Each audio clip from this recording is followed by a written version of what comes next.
Hey everybody, this is Rydo and we're back to video game news. Today is Friday, July 24th, 2026. We'll do a little bit of warm up and then we'll jump into the video game news. Starting with scrolling down the 24-hour peak concurrent charts here. I never really got a idea as to why Binding of Isaac Rebirth has jumped back up in the charts.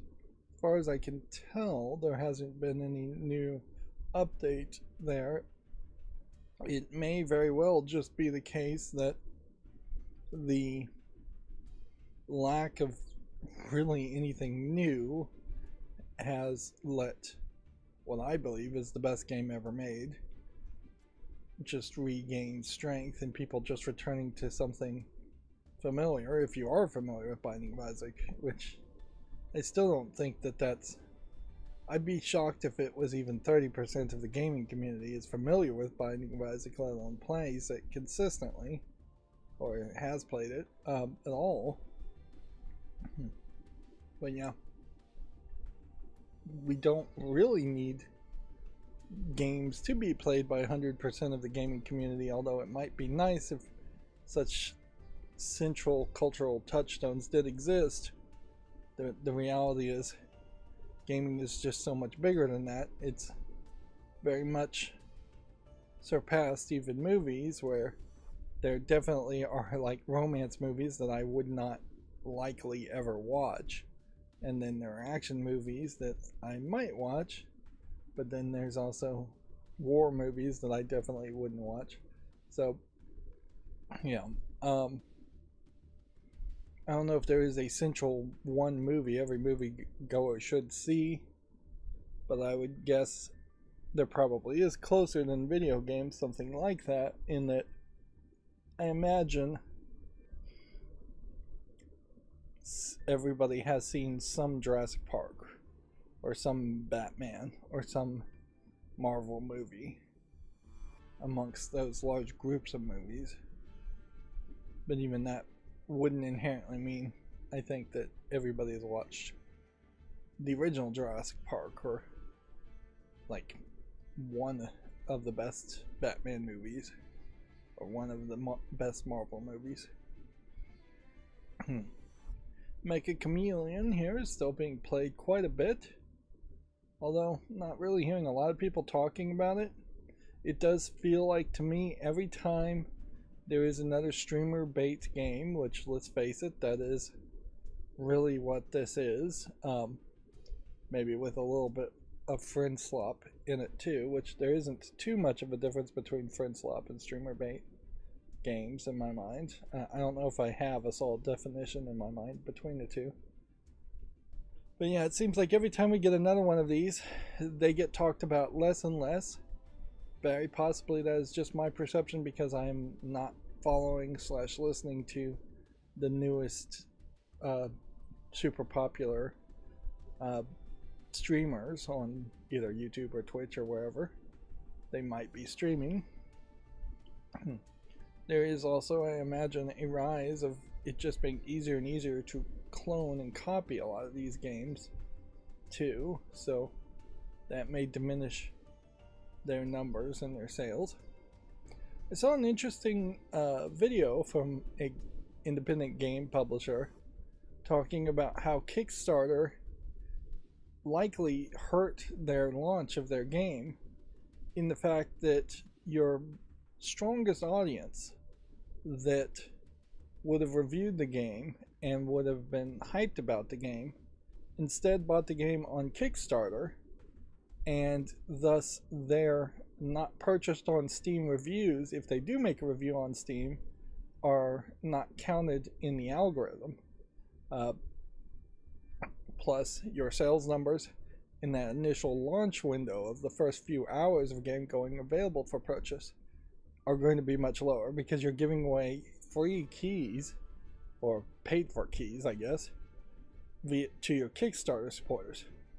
Now, Kickstarter might get you more money in that initial launch, but it probably will get you less money in the long run if your game is good. So it almost comes down to the self-fulfilling prophecy if this video is to be believed, and I kind of do believe it. Like, I definitely don't see a lot of games being kickstarted that make sense or that are super successful, with the exception, I will say, of adult games. I think there probably is a pretty good number of examples of Kickstarter adult games getting funded that otherwise just would not be created at all. And in that case, reviews aren't going to really matter too much because you're still not going to make it to the new and trending tab or the front page of a lot of people that have the preference set on by default to hide adult content.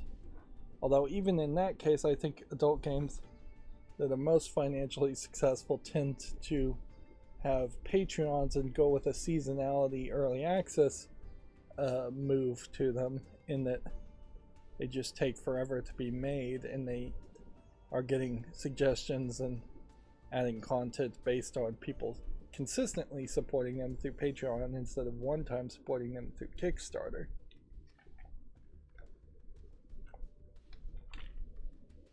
Certainly an interesting thought, though, and maybe that is an argument that Steam has just become de facto too powerful as a near monopoly on selling video games,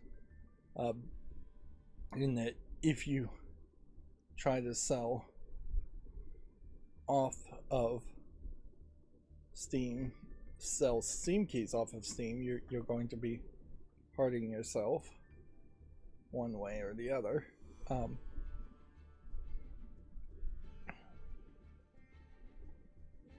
But yeah, there's more on that aspect that I think we'll talk about.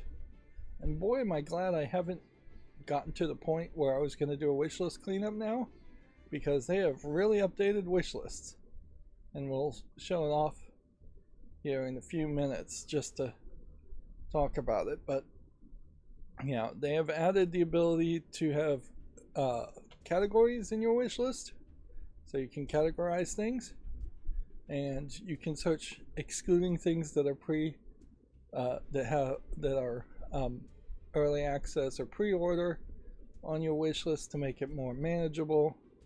I suppose my wish list with 5,000 games really inspired them, or people like me really inspired them to take a look at how, for lack of a better terms, basic the wish lists have been up until this point. Now, weirdly, you still aren't able to have a full-on separate wish list for different things, but I think categories will work just about as well. They also have made it a lot easier for people to make like birthday wish lists of these are the games I want specifically for my birthday, and share that wish list publicly, and have people buy those games and gift those games with a guest checkout, and not having to put in or create a Steam account in general, which, yeah, I'm sure there's plenty of adults out there that have no interest in making a Steam account just to try and figure out how to gift a game, which actually was fairly hard to do in previous setups. Yeah. I don't know if there's a huge thing there as far as public and private, though, because that certainly would be a thought too, as far as maybe you want a private wish list with all of your adult visual novels not shown publicly, but then be able to publicize all of your other games that you wish list. So we'll have to look into that, and I wouldn't be surprised if there are more improvements, although Steam does seem like they kind of just improve things and then that is that for a couple of years. It definitely feels like there's somebody that gets, the idea that they want to do something, they do it, and then there's not really anybody assigned to maintain or update that feature. It is very questionable if that is actually how Steam or Valve runs these days. That has been the case in the past, where it was just what people worked on, whatever they were excited about working on, but I don't know if it really is that way anymore. Yeah. And yeah, while it's sad certainly to see all these other people getting laid off, the dark times that we seem to be in with video games might actually force Valve to act a little bit more like a business as far as making their employees actually accountable. Although, in fairness, it might go the exact opposite way. A lot of previously employed by Microsoft employees might go over to Valve, and one of the sales pitch might be that you are just not held accountable as far as actually accomplishing anything. One of the issues certainly there too is that I don't think there really seems like there was too much difference between a lot of the Xbox people as far as how much they were actually held accountable to actually do anything, and Valve people. The difference is I just don't foresee Gabe Newell stepping down, or let's face it, more likely retiring or dying, and then somebody new coming in and changing everything, because honestly I don't think Gabe Newell's 100% in charge of Valve. I think it is more of a shadow cabinet of people who are like similarly minded, and as a private company there's less pressure for sure to do what Asha Sharma is doing, which is just laying off a ton of people. So what have I been doing for the past couple days? Now, it did strike me after I had already finished working on it, that a lot of the coding projects I'm doing right now are just once again me working on the same code and rewriting it for the third time, potentially the third, fourth, fifth time sometimes, while seeking this promised land that may never come of having code that actually runs well and smooth and doesn't run into problems. Mostly that is to get away from the UI Vision extension, which is a very complicated and frankly buggy, not well supported extension. But yeah, before I had that feeling of wasting my life away, I spent the last couple days finishing up the slideshow Violent Monkey script, which, as far as I can tell, I think I've got it as done as I wanted to do. It doesn't have transitions because Firefox doesn't support transitions. There is possibly over time going to be more things I realize Firefox just doesn't support, but I think I may be able to mostly live without those things being supported. For instance, on Chrome, I found out that you can get a list of the event listeners that exist, but on Firefox, the function just does not support it, so you can't know whether some other part of the JavaScript code of a website has added an event listener. What is an event listener? Well, basically it's, instead of clicking on a link that would just be a link to take you to a page, you're clicking on a link to trigger some bit of JavaScript. Typically that means when you click on something you stay on the same page, instead of loading a whole new page and getting that half of a second, fraction of a second black screen to load. YouTube Studio, extremely bad about that, in that clicking on links on YouTube Studio totally do not take you to different pages.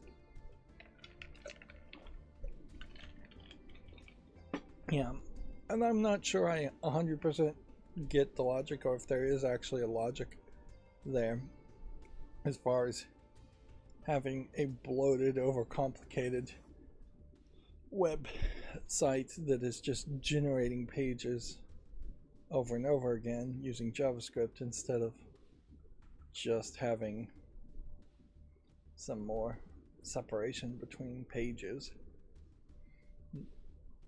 But yeah, I think I'm done with the slideshow. It would be kind of hard to show it off.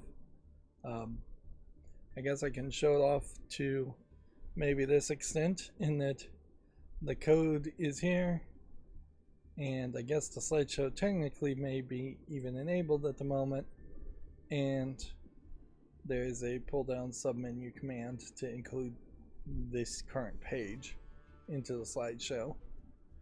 I guess if I let's scroll down to the bottom first, and then I'll show it off a little bit more.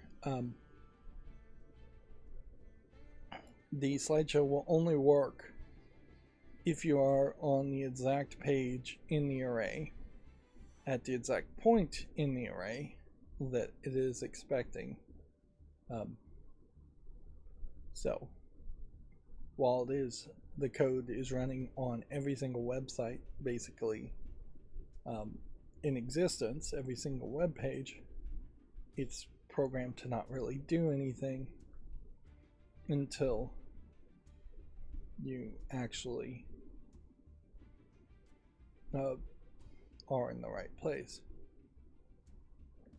Although I guess that's not 100% true, because I'll show here in a second, if you type the question mark, because I did throw in some basically undocumented hotkeys, which also are event listeners, to do several things. So if I type question mark, it will pop up the slideshow help, and just I've set up all the buttons around the number pad to either increase the delay or decrease the delay between each page loading. Internally there's a slideshow step variable that by default is set to 1. 1 millisecond is not a lot to increase or decrease the delay, so it probably should be adjusted closer to like 250 milliseconds. And then multiplication includes the current page, division excludes it, and the period toggles the slideshow on and off. Yeah, documentation and help messages, probably the thing I'm always going to be the worst at. And so by making, we'll stop the slideshow, by making the code public, there is always that hope that somebody else would work on it and document it better. And that is the one thing, if you want to get into programming and you're very early into it, getting on an open source project and trying to figure out the code and adding good labeling and documentation and notes to the code could be a great way to help a project. Otherwise, it may just be a great way to learn the code yourself.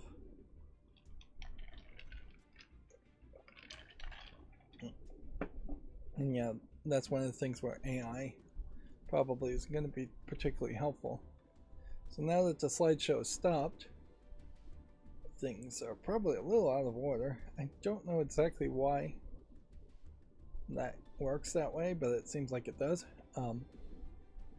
But yeah, they include this page from slideshow is still where it was, and then below that they've added add the slideshow from the start and add the slideshow from random. So if you just wanted to start in the middle, which yeah, I think if I do add slideshow from start here, after 5 seconds, which is the delay, it will go to the test data I had. And yeah, that's all the slideshow really does, is it cycles between websites, which I did realize I probably want to do a little bit of a test as far as, there's only one in the example here, as far as URL, whether I could add a file to the slideshow and whether it would work that way or not. Probably not, yeah. Even if it was like a local file to an HTML page, which would have a higher chance of working, I suspect it still would have a problem being run. Yeah. And yeah, of course, I would love the transitions to work where it could slide one page to the next and look a lot better than just the harsh fade to black or for a second or start all over.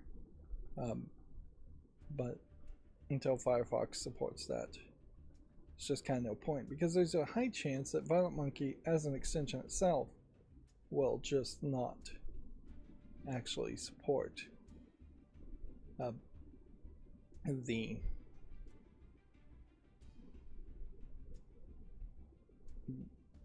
be supported by Chromium based browsers. Yeah, slowly I'm going to work towards getting all of these public, although like Steam Make Short in particular is going to be a weird one, because that is something that's going to be completely useless to anyone else other than me. I did have a thought on the slideshow of having the array be a lot more complicated, and remember when you added a page to the slideshow or not. Since this one is in the slideshow, it says exclude the page from the slideshow instead. Yeah, I was going to have a whole thing where there would have been a checkbox and things that you would manipulate the slideshow on the page at the bottom. I even briefly thought about putting it on the top. My decision eventually was that that would just never consistently look good, and it is just, for a slideshow in particular, a lot wiser to just keep it out of the actual page. Which, yeah, I keep doing these projects that are slideshow related. Slideshows are not particularly complicated, but the new JavaScript and new things with ViolentMonkey and JavaScript are new to me, so they're not terrible learner projects, and that's definitely why I was working on the slideshow script, is it is going to help me write better code with the news script to open news tabs. I even did a little bit of experimentation, and there is a possibility. I've taken the first step in the test to say that maybe even uploading videos could be a ViolentMonkey script, which, if that's the case, that will solve a lot of problems.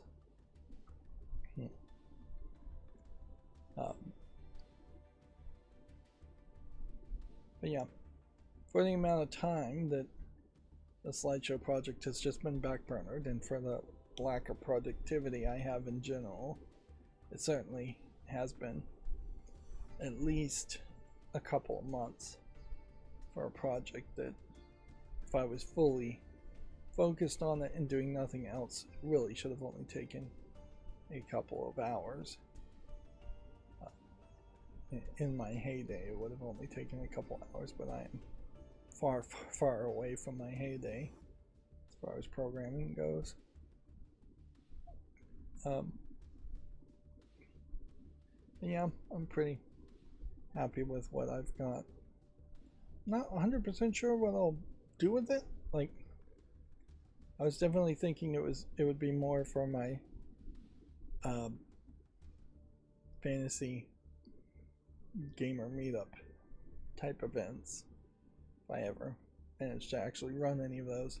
And then I would ask people if they have a Steam account and if they want to be highlighted, or if they have any other kinds of profile they want highlighted, YouTube pages, things along that nature, Twitter, Instagram, things like that. It is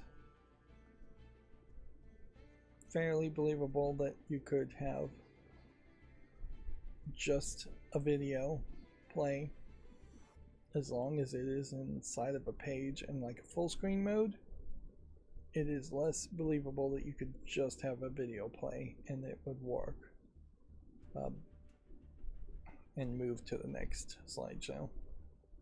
So yeah, this is uniquely web page slideshows too. It, unlike if I was going to use Google Photos to do just a bunch of photos or animated GIFs, or even if I was going to do a playlist with like VLC, which might be the way I would play multiple videos in a row, or using OBS if I'm streaming or recording multiple videos.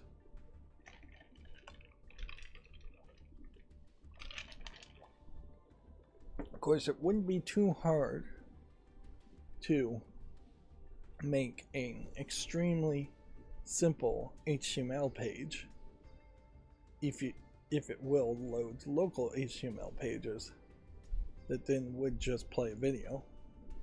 Like that wouldn't be very hard at all to whip something up like that. It wouldn't take up a lot of space.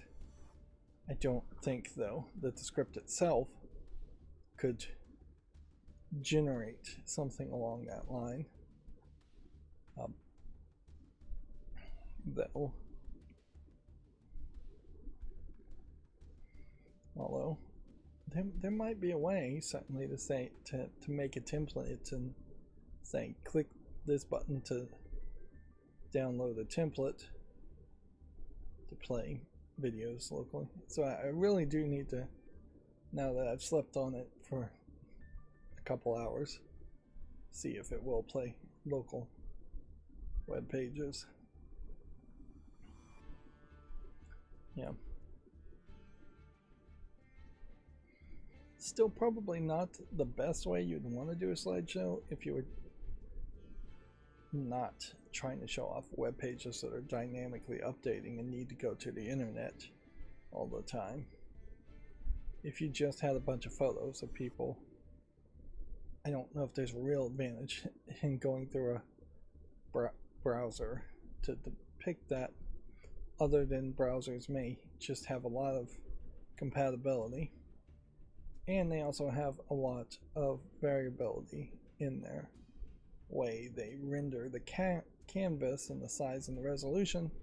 As you can see, my tall vertical streaming setup here is taking web pages that are totally not really designed to be in this aspect ratio and squishing things fairly nicely and easily into a readable format. Although in fairness, a lot of that also is because there's extra custom style sheets code that I'm throwing in there. Although not a lot. A lot of the CSS that I'm throwing in there is just to block ads and unwanted elements. I suppose we could show this page as far as what it would look like with the extra CSS off in a second. Yeah.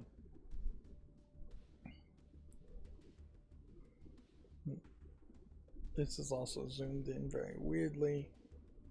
We're at 300% zoom at the current moment.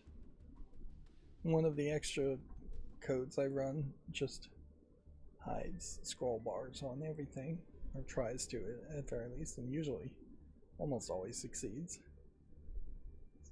Which, yeah, that's a little bit more space. I saw that YouTube is going to slowly roll out the ability to add thumbnails to YouTube Shorts. That's more work for me to think about, but YouTube is still very much doing a thing that really should get them sued, which is they roll it out to YouTube Partner Program people first. So anyone who is already monetized gets extra advantage, which continues to keep them distant from anybody trying to be monetized. Which, yeah,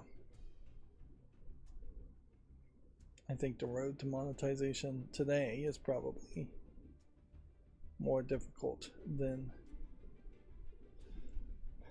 ever. Now, one of the things about the news story macro is that these Moby Games links are written in such a way that it is done by the date.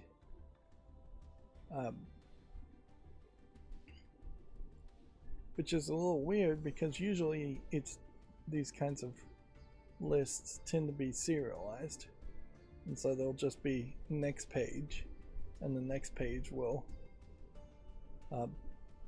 say page 2 in the URL, where this says this day in gaming /7/22.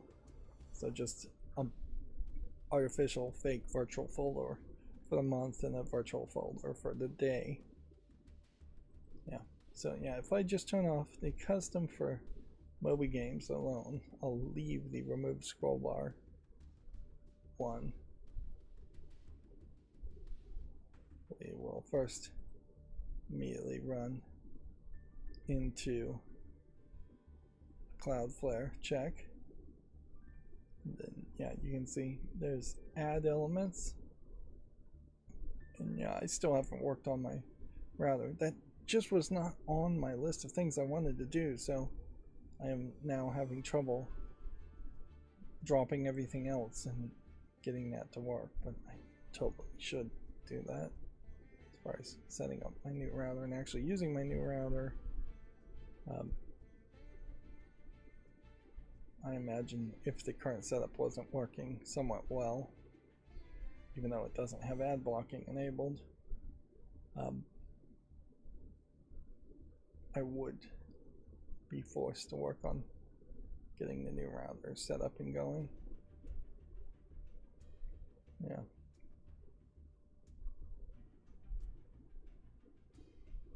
But yeah, you can see for the most part the CSS isn't even changed that much as far as what the page would look like normally when zoomed in 300% and presented in what is 1080p this way, and then 1920p this way, which is a 1080p resolution rotated 90 degrees to be vertical. But yeah, for other sites, the amount of CSS is fairly bigger because it is also changing the color scheme. But I didn't really do that on this game, day in gaming, too much. But yeah, like this gotcha charts in contrast is not designed to be blue and look like Steam. Everything is designed to be consistently in that kind of Steam theme with a blue background for anything that I'm looking at consistently. Still playing Pokemon TCG Pocket. I probably plateaued, haven't gotten anywhere near enough success in the game, but also I'm definitely not putting a lot of effort into it. Goddess of Victory Nike still doing rather well. Yeah, still playing Memento Mori and not having as much luck as I would like as far as unlocking the newest character. Inherently, the success draw rates are low enough that even if you had 10, 20, even 30,000 extra gems, it's very possible that you won't get the newest characters and have gems left over to catch up and get the characters that you haven't caught. And I do worry that I am not going to be able to get at least one copy of the summer characters on each account, which is something I would like to go for. But yeah, some of these limited characters, you would never really get them high enough because you wouldn't get enough copies of them as a free-to-play player. But also, most of the limited characters, if not all of them, aren't really even strong, so there very rarely seems to be anything that changes the meta of playing Memento Mori, which is fine because for the most part it's an idle game where you're playing against artificial enemies. Only in 2 places do you actually set your teams against each other. Oh, I guess maybe 3 or 4 places if you're in a guild. There's a couple other places, but you basically have to be in a guild in all of these games to get the full return of playing. You'll get a lot less rewards if you're not in a guild doing the guild things. Ton of red, certainly at the bottom here, as far as gacha games go. Yeah, I still suspect I'm not going to want to open the Steam hardware survey consistently, and that will be something to think about with the new code too, is just to have a specific date consideration as to whether to open those tabs or not. You can see, while I have been playing Paper Mario and the Thousand Years Door, I definitely have now for 2 weeks not been playing anything on my PC. So only Yu-Gi-Oh, which I run doing streams for background music, has any play data at all. I still am doing the fall list cleanup. Got it down to 2,438. I think it really is going to get down to the point though where to get it down to 1,500, I'll have to have the slower, more critical, more thoughtful look at games, which also means looking at games less frequently and in smaller batches, because right now I'm really just being pretty flippant about removing things that are AI, have AI tagged in it. And certainly there's just going to be a lost couple of years in which games disclosed they used AI, very possibly not needing to, and nobody bought them, which really is just going to let me catch up and most people catch up. But yeah, it may very well be a struggle to get it down to 2,000 with the current setup, or it will just take a real long time. But let's go to the wish list so we can show the new options on the wish list. So you can exclude early access, pre-release, and VR only, but you cannot include early access, pre-release, or VR. So if you wanted to find those games and say remove them from your wish list because you're no longer interested in it, no such help. And then that is, I think, pretty much the problem with all of these filters is that they only go one way. So yeah, there's also a expanded, I think, notifications you can do. I'm not going to click on it because it takes you to a whole different page as far as what you're doing there. If we were to sort this by rank and then add a category, and then I click a suggested category for waiting for a sale for missed, you can see now we have waiting for a sale category, which they've upgraded the searching here, so now you can filter using categories, but you don't filter using options. So yeah, there are 6,763 things on my wish list at the moment.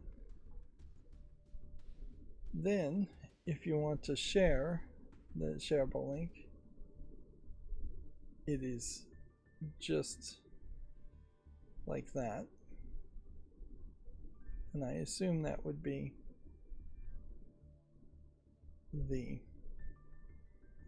anyone with this link will be able to view your wish list with current filters regardless of profile visibility.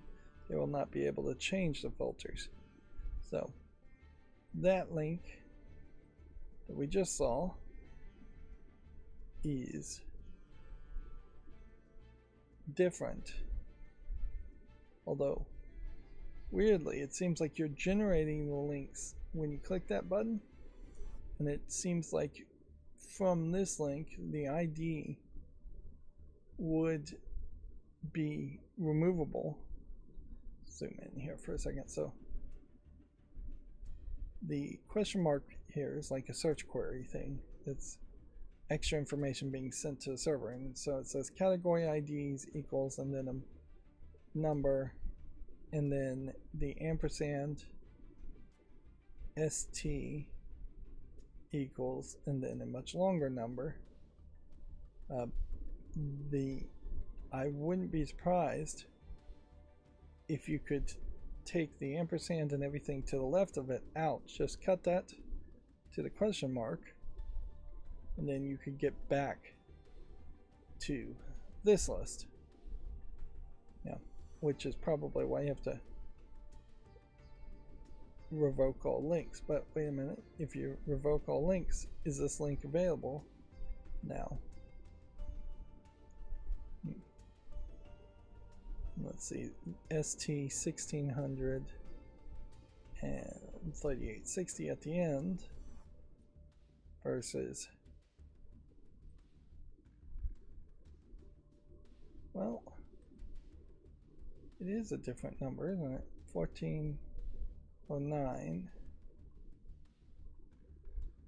So they may have thought of that. Although it is weird that the revoke all links is like that.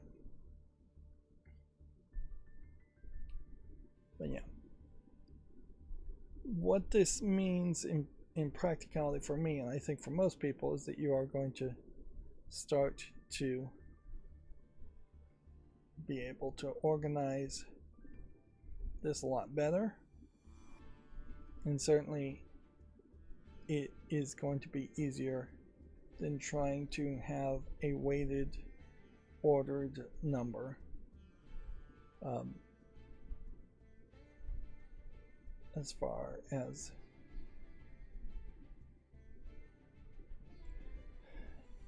in the past, if I wanted games really badly, I would put them higher up in the rank, but you can only go so far. I think it's a couple of thousand before the number stops working, or it used to be the case. Maybe now the rank actually does go all the way down. It does seem like it goes all the way down. But yeah, realistically, if I have 6,000 games on my wish list, the chances of it being in any order at all are going to be very, very low past the first couple thousand. This does also open up the door for me personally to maintain the kind of adult games on a wish list without really having to deal with that during the Steam summer sale. You can also see there's several games here that are seemingly free because I've been adding them from the follow list. We'll see if that's really true or not. Like these backyard games, for instance, I don't think are really free. And then you definitely have games on Steam that just have problems as far as they don't run well, or there's something else that people are upset about, even though Earthworm Jim very possibly is relevant, although it's also fairly possible it isn't relevant. And then I know I have like a ton of Nancy Drew games and probably shouldn't buy any more of those.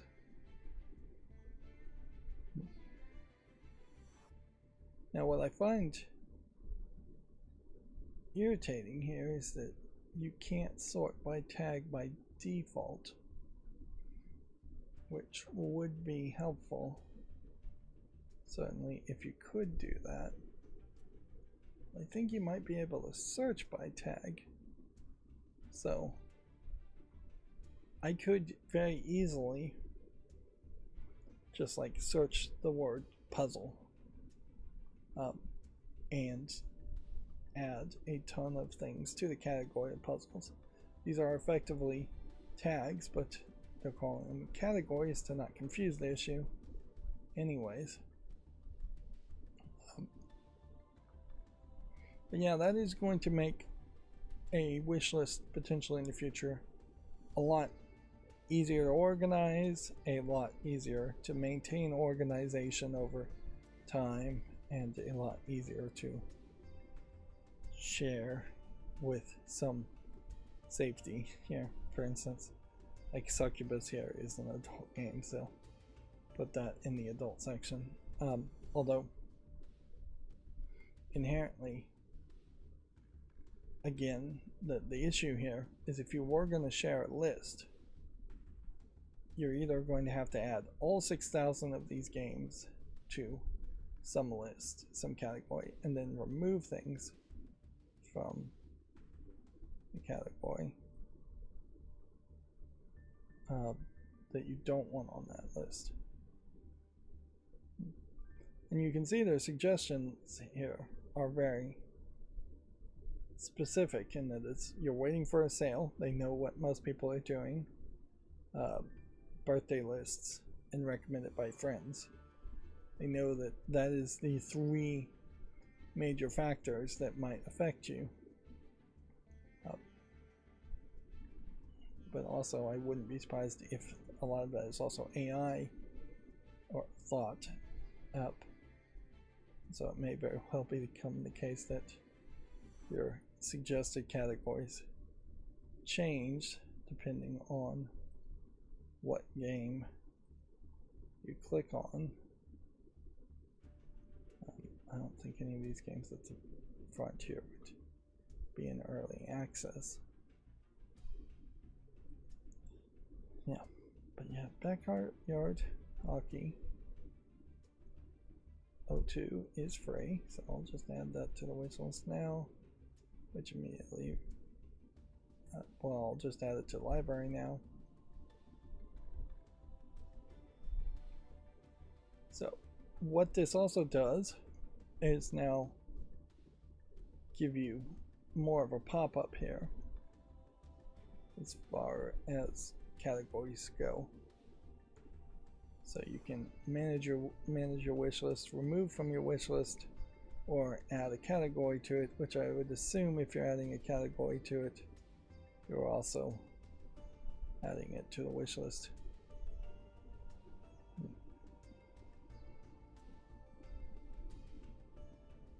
Yeah, that would be my assumption there. It might also mean my hotkeys might have some trouble, but I don't think it really will. I think everything will work fine. Again, this is a case where these Violent Monkey scripts that I'm making are just injecting JavaScript into existing websites. So if the existing website changes even a moderate amount, whatever code I have won't coalesce and work with it anymore. So there is a chance that you'll have to update things always. But that was also true for UI Vision, and it was just a lot more difficult to update UI Vision macros, and a lot of times UI Vision itself was just not working even though the code hadn't really changed, either your code or the website code.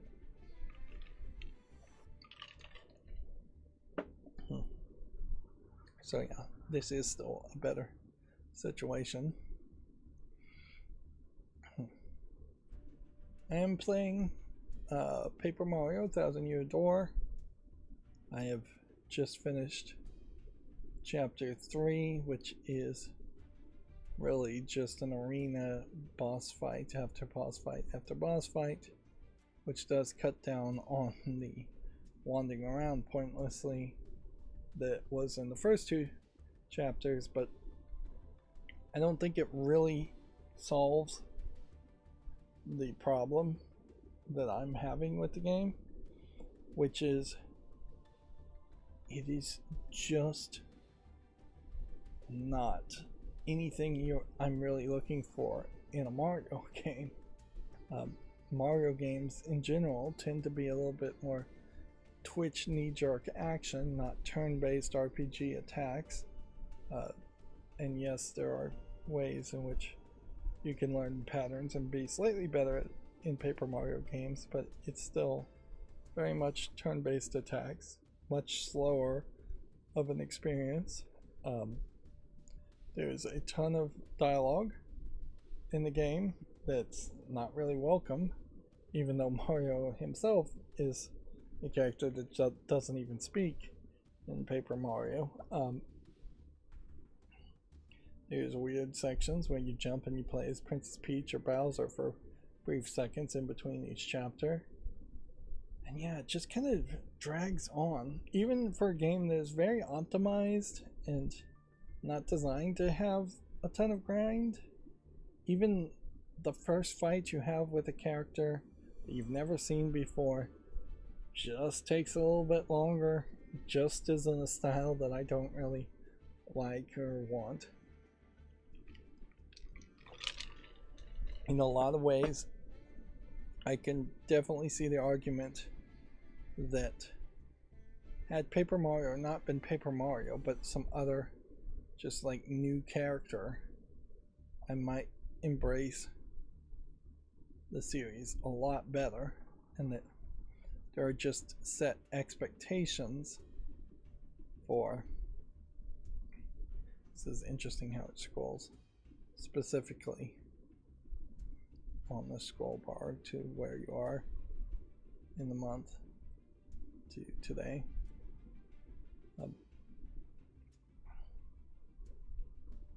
But yeah, I'm just expecting a lot more from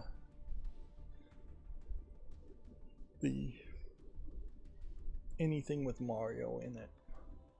Even when you're playing Mario Kart or Mario Sports or Mario Tennis or Mario Golf, all of those are pretty fast action-based things. Maybe Mario Golf is a little slow.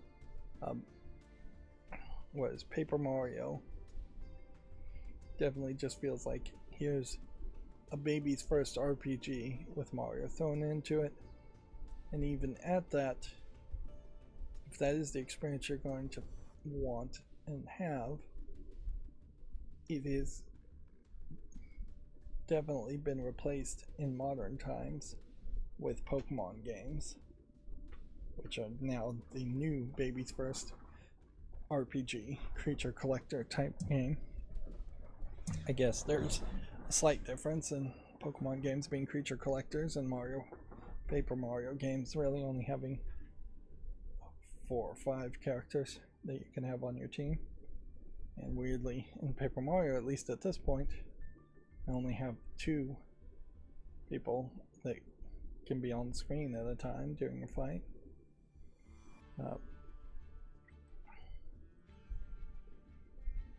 But yeah, I will work my way through it and am playing it, but it does certainly highlight a lot of things that I'm kind of glad they moved on to Pokemon and kept Mario going forward.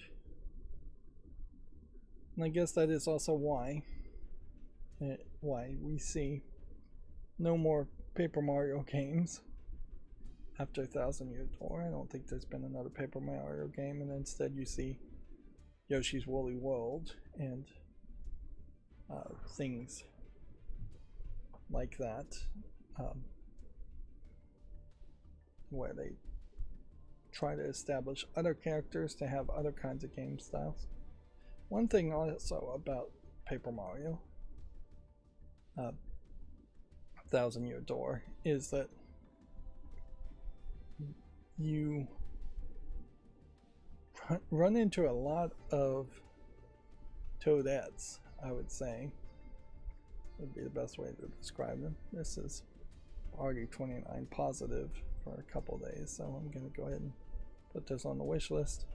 Although there is also a question about whether it is acceptable to even show some of this imagery on YouTube these days. So this may very well be a censorship issue that pops its head up. I played the first Tormentum and didn't really understand what they were getting at as far as how to get the good ending, or whether you were supposed to be doing good things or bad things. Tormentum 2 in particular is selling itself as having hand-drawn animations and no AI, so it's now selling itself fairly differently. Here we have a mixed reviewed MMO player versus player game where you play as a anthropomorphic fox girl, it seems, which, yeah, you can't sell these kinds of games on fetishes alone. They have to actually play well too and have a big audience, which inherently, if you are making an MMO where it's a bunch of furries running around, this is a fox girl, but I now notice this is a bunny lady, I assume. Yeah, if you're playing into the furry fetish, there is a high likelihood you're not going to have enough of an audience actually playing the game to maintain an MMO or online player versus player focused game.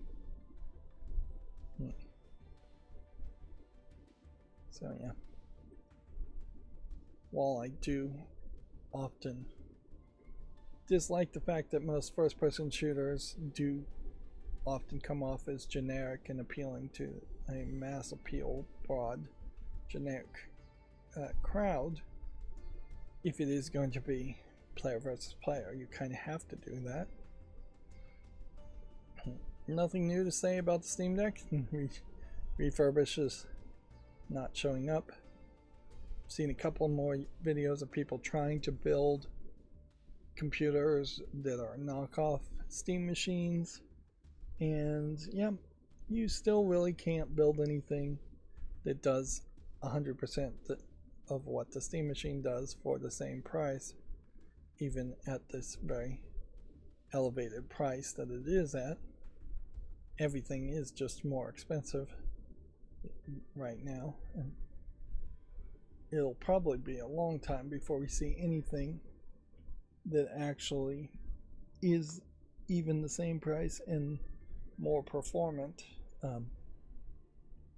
Oh, speaking of the Steam Deck, I had mentioned previously that I thought my phone's USB-C charger is broken, finally, after years of using it, but honestly, I don't think that is the case. I am pretty sure that the newest update on the Steam Deck with the battery limiter was messing with my charger, because I have this charger, and this happens a lot with chargers, particularly USB-C chargers, is that if one disconnects, then everything disconnects for at least a brief second. I think the battery limiter was constantly just disconnecting from the charger, which was causing the other thing plugged into the same charger, my phone, to get disconnected at the same time, instead of it being a broken wire,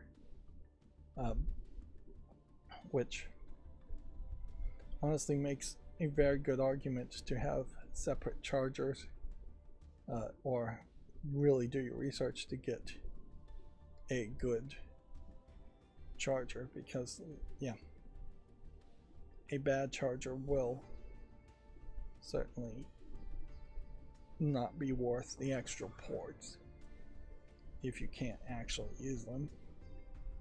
So my solution at the moment, and it's not the best solution, is just to turn off the battery limiter on the Steam Deck, which seemed to have fixed the issue, but it is also kind of crazy that that would be an issue. Yeah, my Steam Deck also ran into a weird update thing as I was playing Paper Mario: 1,000 Year Door, and that because Dolphin is launching as its own separate app, it is just a window, but which allows the updates. This is some craziness too, is that KDE has a file browser called Dolphin, and then there's Dolphin Emulator, and they are completely separate code from completely separate teams. They just happen to have the same name. Too much love for dolphins, I guess. But yeah, the updater for KDE of software, Flatpak updater, which I believe is called the Discover Store, started going and making a bunch of pop-ups while the Dolphin emulator was running, which means I couldn't stay in the game, so I had to basically play blind with just a frame popping up on screen for a second in between all of the notifications popping up. So yeah, maybe there is a setting in Dolphin Emulator to suppress notifications, because that would be very helpful if that happened. Although one of the notifications that pops up fairly frequently is that the battery is almost completely drained. I'm not getting super great battery life, maybe 8 to 12 hours, which, yeah, for just emulating seems kind of bad, but maybe emulation itself for GameCubes is power intensive. Scroll down the Steam Deck top played games here.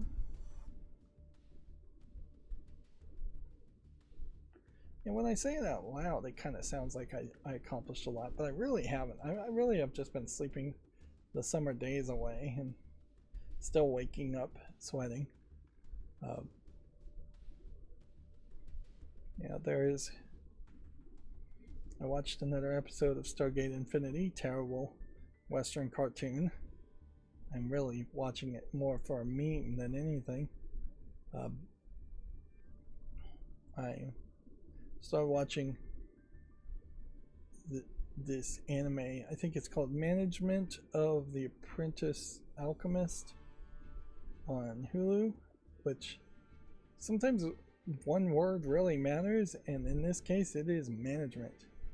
Like in first couple episodes you get this whole spiel about why she has to charge money to save someone's life, and she's giving offers and discussing how much it's going to cost to save someone's life as they're dying on their table, as their arm is literally cut off.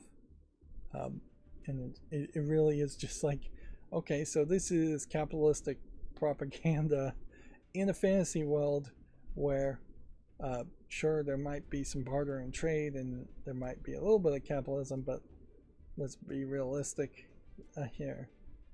No other fantasy world has the healer start negotiating prices before they actually heal somebody. And it's not done in a funny way, at least in the English dub. It is done in a completely earnest way with a pretty pathetic capitalistic platitude, in that if she doesn't charge a lot of money to save someone's life, she won't be able to save more people's lives, and she wants to save the most amount of people's lives, which is bull. Total and complete bull.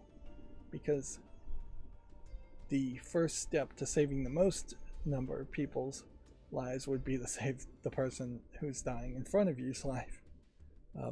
Now, fortunately, she doesn't actually kill the person. She saves them and fully heals them, but she does definitely offers to leave them maimed and not reattach the arm, and just maintain them at a minimal state. The argument that I have to charge money to save the most people's lives is really an argument that I have to charge a lot of money so I can save the rich people's lives first and foremost and give them priority. And yeah, they aren't in a world where that really makes a lot of sense. And it's kind of a terrible anime in the first place, because very quickly you have her being abandoned in an orphanage because I think her parents' shop went out of business. So I guess that is the premise, and maybe from the manga that would make a little bit more sense, as far as where she gets this I must make money mentality. And then they jump from her life being abandoned as a young girl in the orphanage directly to her last day of being a alchemist student. And so they skip through her entire education process, which I think that in particular is a sign of a bad anime, when they bother to say that she just graduated from some kind of school, academy, but they don't bother to show you anything about it. And in this case, they specifically said all she did was work part-time jobs, and she never talked to anybody or made any friends. So yeah, I mean, they really went out of their way to animate and talk about how they weren't going to animate or talk about anything. And later episodes maybe are showing a little bit of flashbacks, but yeah. And by the time you're at the 4th or 5th episode in the series, it is fairly different again, which is unfortunately fairly common in the anime series, as the first couple issues of a manga set up one premise and then it gets changed completely later on. But yeah, I definitely wasn't expecting this is capitalism propaganda in anime form.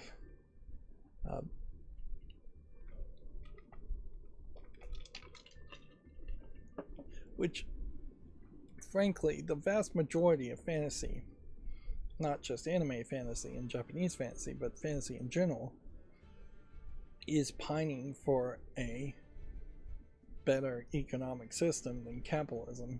It also is cheating the reality of the real world by having creatures that you can hunt and sell their parts, pelts, meats for decent amounts of money. where the reality of the situation is that there's very few places in the world where you can hunt or fish efficiently and well enough to make a decent living, while also being fairly safe. And you certainly are not living in the real world if you can buy health potions and stamina potions that will reduce the risk that you take on by hunting and fishing. And it's never been the case, really, in history that a hunter can make that much of a living hunting for meat and things like that. They usually are just feeding themselves. And yeah. Most fantasies, you kill a rat and you get a gold coin. In the real world, if you killed a rat, if let's say you're an exterminator and you kill one rat, you're not getting the equivalent of a gold coin. An ounce of gold would probably be $25, $50, maybe even $100 these days. You're not getting that much for putting down one rat trap. Also, certainly it's worth pointing out that any anime almost always has the protagonist be overpowered and special, so if the protagonist can do something in an anime, that doesn't mean everybody in that world can do that thing. Anyways, before we finish warming up here, is there anything else I've been doing? I feel like there was some other series I started watching, but if I did start watching yet a different anime, I don't remember what it was, and typically I try to only watch one. I'll watch the new episode of Silo today, and probably Rick and Morty comes out on Sunday if I was to guess. So I am kind of cycling between some of those episodes. Every now and then I'm still doing Cracking the Cryptic, so the Sudokus and cryptic crosswords now are still taking up a lot of my time, and just a ton of background audio playing on my phone. But yeah, I think that's pretty much what I've been doing. So yeah, on the face of it, I can say I finished the slideshow script, if I can say the word, which is nice to finish something. Also took way too long probably to finish it, and I still have a lot of follow list cleanup and programming to do. So on the face of it, that's the real productivity I've been doing, but in the reality of it, there's also just a ton of lying in bed resting and wasting time away. Alright, well, we'll jump into the video game news after I take a break, so I'll be back in just a few minutes.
Okay, I'm back.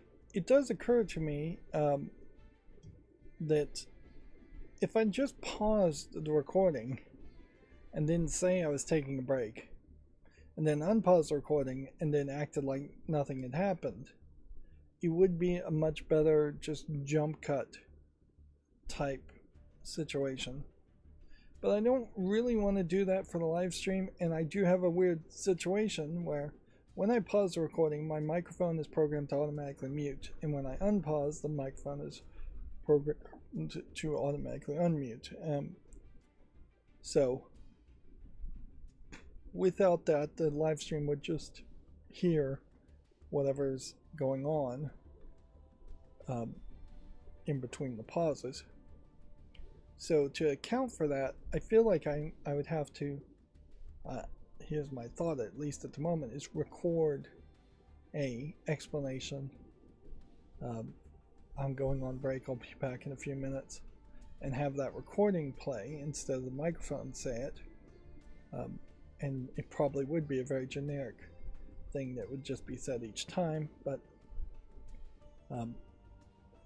that wouldn't be the worst way for things to do it.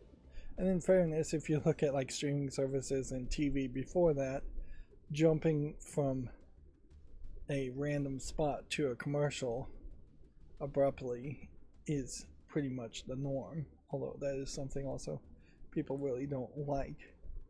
And I haven't gotten to the point where I really think I'd be doing commercials, although it would probably be helpful to figure out a way to make commercials for your own channel and promote your own content instead of just showing Yu-Gi-Oh! Random games. Speaking of YouTube, I just saw that they now have AI thumbnail generation built into YouTube Studio. I hate AI. I have to start with that. I hate particularly when people lazily use AI. That being said, I've been making way too much content on my channel for over 10 years now, and I have a ton of videos that don't have thumbnails. The couple of times I've tried to make thumbnails hasn't gone efficiently, hasn't gone particularly great, and so it is not a lack of laziness, it is a lack of funds to pay an artist to do the job right, and certainly a lack of availability to find an artist who will do the job right even if they were paid, and a total absolute lack of skill on my part, and that I just can't make thumbnails myself. I don't have that artistic skill. So those are all my excuses, like everybody else who has excuses to use AI, but I am going to play with it and see where it goes. And honestly, if it makes something even decent, I'm going to implement it on my channel. The good news there, I suppose, is while you may be getting one AI thumbnail, you are then going to get a video that is at least 45 minutes, usually much longer than that, of completely AI-free content. And let's face it, a lot of my content is just not the most artistically created from scratch content in the first place, and it just never is going to be for a video game critic and reviewer. There are definitely people that are going to crap on you for reviewing or showing gameplay footage instead of making your own zero punctuation style animations or something like that. Yeah. And the truth is that the real artists, the real creators out there have been ruined on YouTube and run off of YouTube for the most part because they cannot compete with people who do it quicker, lazier, cheaper. So yeah, there is a decent chance though that Gemini's AI thumbnail generation is going to be really garbage too, so it may very well not be able to do much of anything, although it may not really matter, because if the AI that makes the thumbnails is the same AI that determines what gets promoted to other viewers, it may very well just be this dead internet theory spiral, and that AI pushes your videos because you used AI in it, which then gets AIs to look at your videos and humans to look at your videos more. It could very well just be AI all the way down in the future. Anyways, let's go through Video Games Chronicle headlines. Kingdom Come Salvation trademark has been filed in the EU. A new game in the Kingdom Come series has leaked by the EU IP office. Okay. Not 100% sure what the Kingdom Come series is. Let's see. PlayStation Network has gone down after Marvel Token Open Beta goes live. PlayStation Network is currently down. It is also worth pointing out that this is merely a couple of weeks after PlayStation said they were going to stop releasing discs and making every purchase have to be digital. In fairness, though, even if they continue to make discs, a large percentage of games still require the PlayStation Network to be up because they're online games. I don't know what the experience really is if you try to play a single player mode or a single player game when the PlayStation Network is down.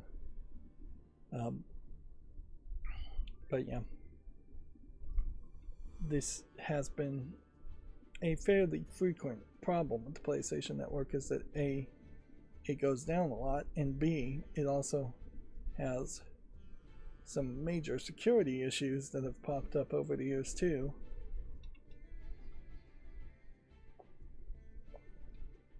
There really is a pretty legitimate reason to not want to have to buy things online through the PlayStation Network, which may very well be the only way you can buy PlayStation games going forward. I also saw a video that there's this project Sunrise 2027 in which they are planning on replacing all barcodes in stores with QR codes.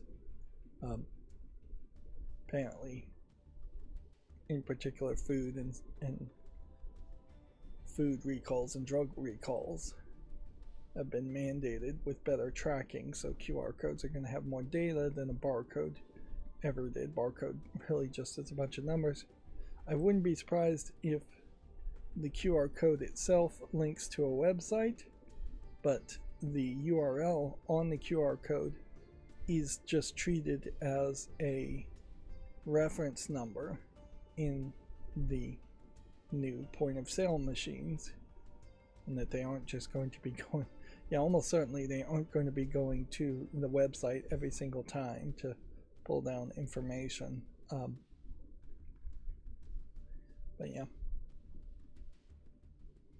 that also probably means there's going to be more self-checkout stuff going on, and it also means that there might be a little bit of more food safety. Right now in the United States, there's, I think, an outbreak of salmonella in eggs, something else in lettuce, just generally several cases of unsafe food. Screwworms in Texas cattle is still a question as far as that's going to be a bigger deal.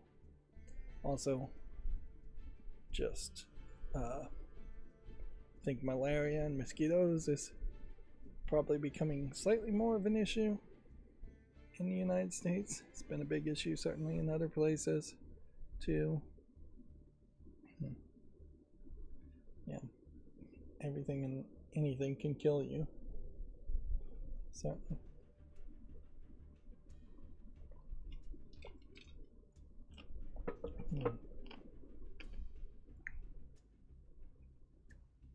I wouldn't be 100%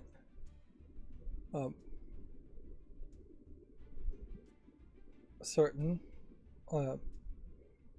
this PlayStation Network being down has less to do with it being hugged to death because of Marvel token fighters and more to do with potentially fans of some other fighting game DDoSing PlayStation Network, or somebody DDoSing PlayStation Network for some completely unrelated reason, because that is also fairly believable. But it is also very, very believable that it's just people are super excited around Marvel token fighters, which there's a lot to be excited there. Moving on, the previously cancelled Ages of Empires 3 DLC expansion has been re-announced and releases in September. That is interesting. Who is making Ages of Empires these days?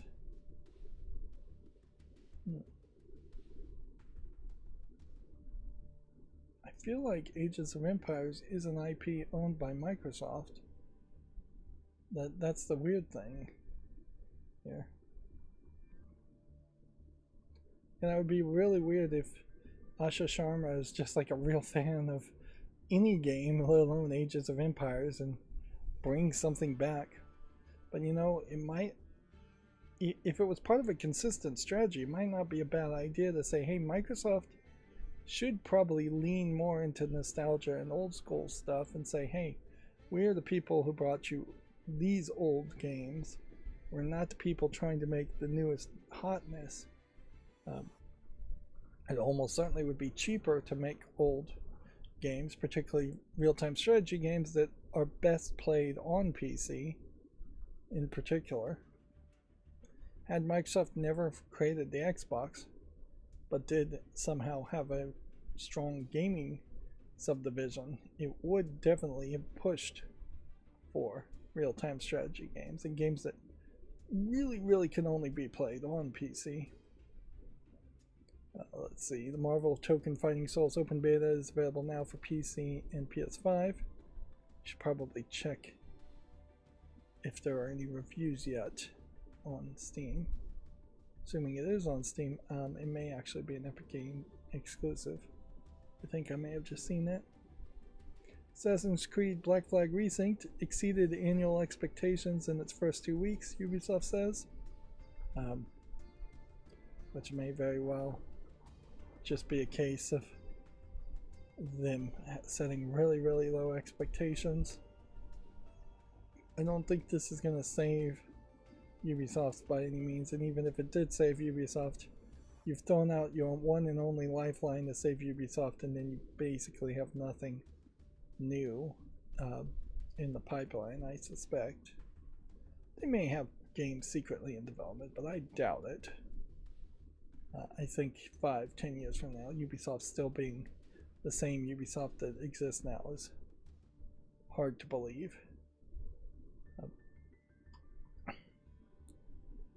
Let's see. Ubisoft CEO Yves Guillemot says Sony scrapping discs won't disturb the industry too much. Guillemot said PC going all digital helped to grow the market. At what point was PC not all digital? And I guess all digital here as a phrase is being misused, because obviously data on a PC was always digital. What they really mean is, I guess, PC gaming going digital distribution / downloads, which I don't really understand this claim. Yeah, I would still love if big games were in boxes and CD cases and slim DVD cases and things like that on shelves at Walmart, and we may very well see things like that happen for collector's editions of certain big games for PC. But yeah, Steam and sales helped grow the market, certainly.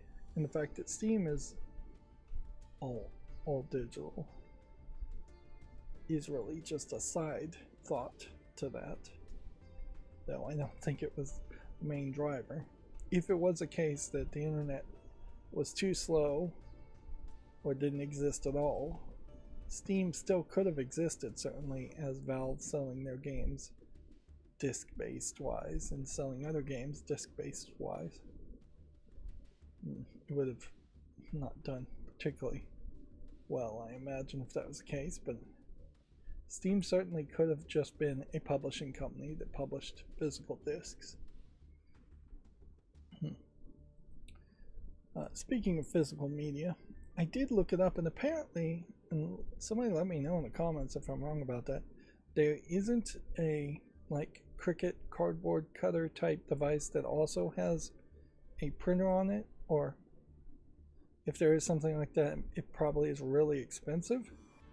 So if I was going to take the thought of creating your own DVD cases, for lack of a better term, for digital games by using like a cardstock and having it fold in a certain spot,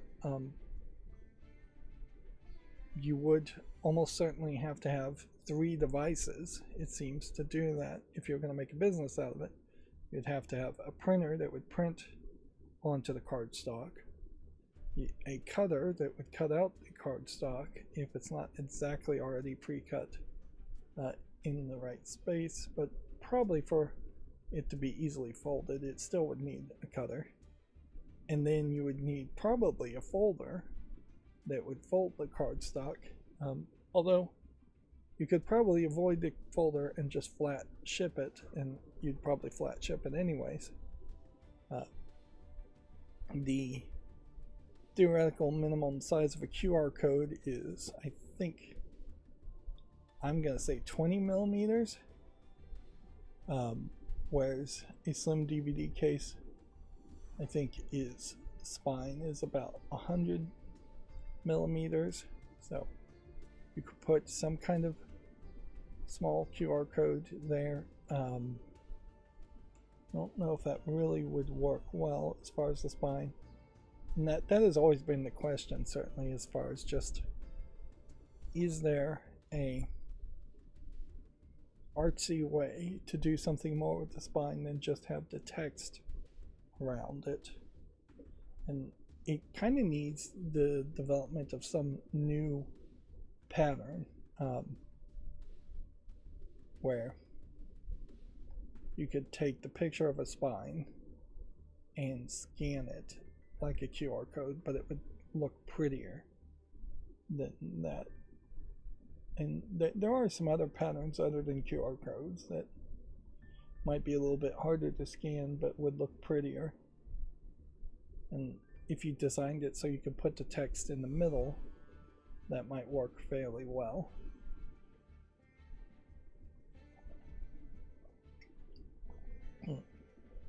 Yeah.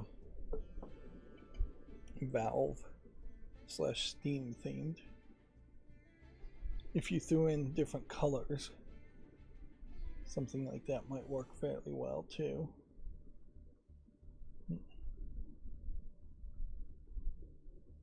But yeah, I don't know what the real solution there is. It might just be ultraviolet or infrared ink, something that a computer could see but a human wouldn't see.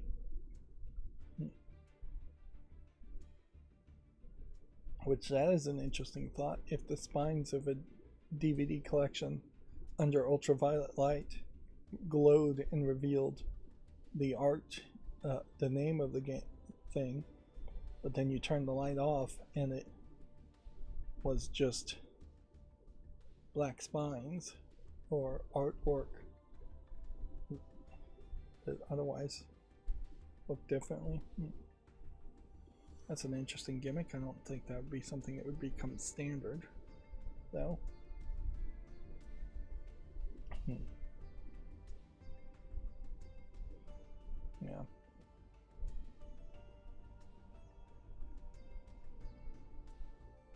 And at the end of the day, maybe just having 2 different spines makes the most sense anyways, as far as one spine with the name on it and then one spine with artwork that would unfold and make the front and back of one side of the card prettier. Anyways, I'll have to give it more thought later.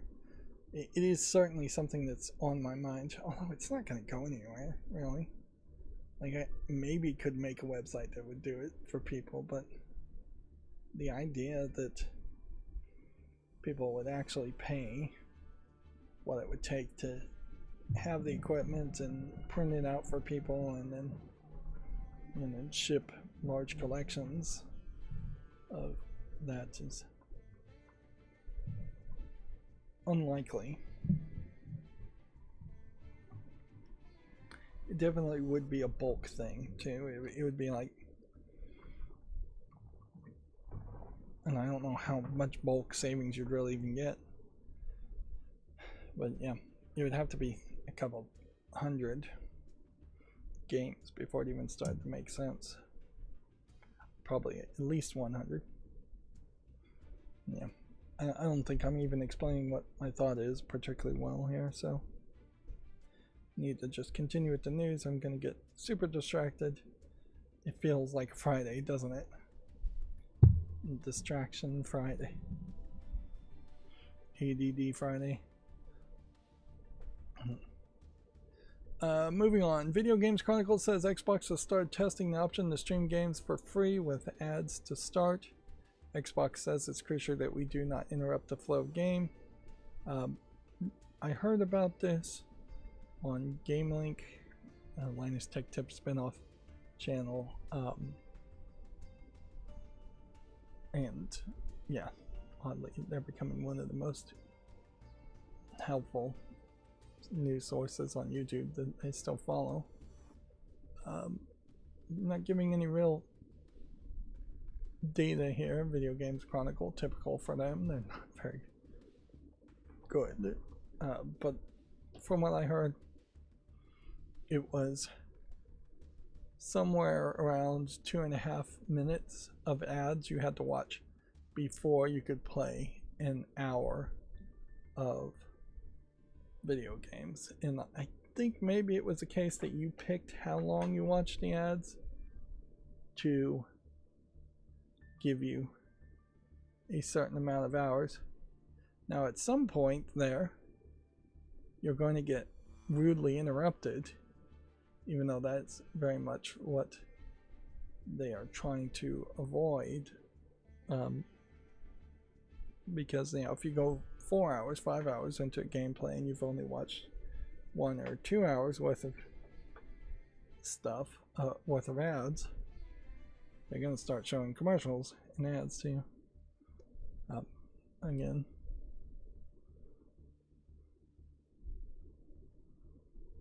but yeah.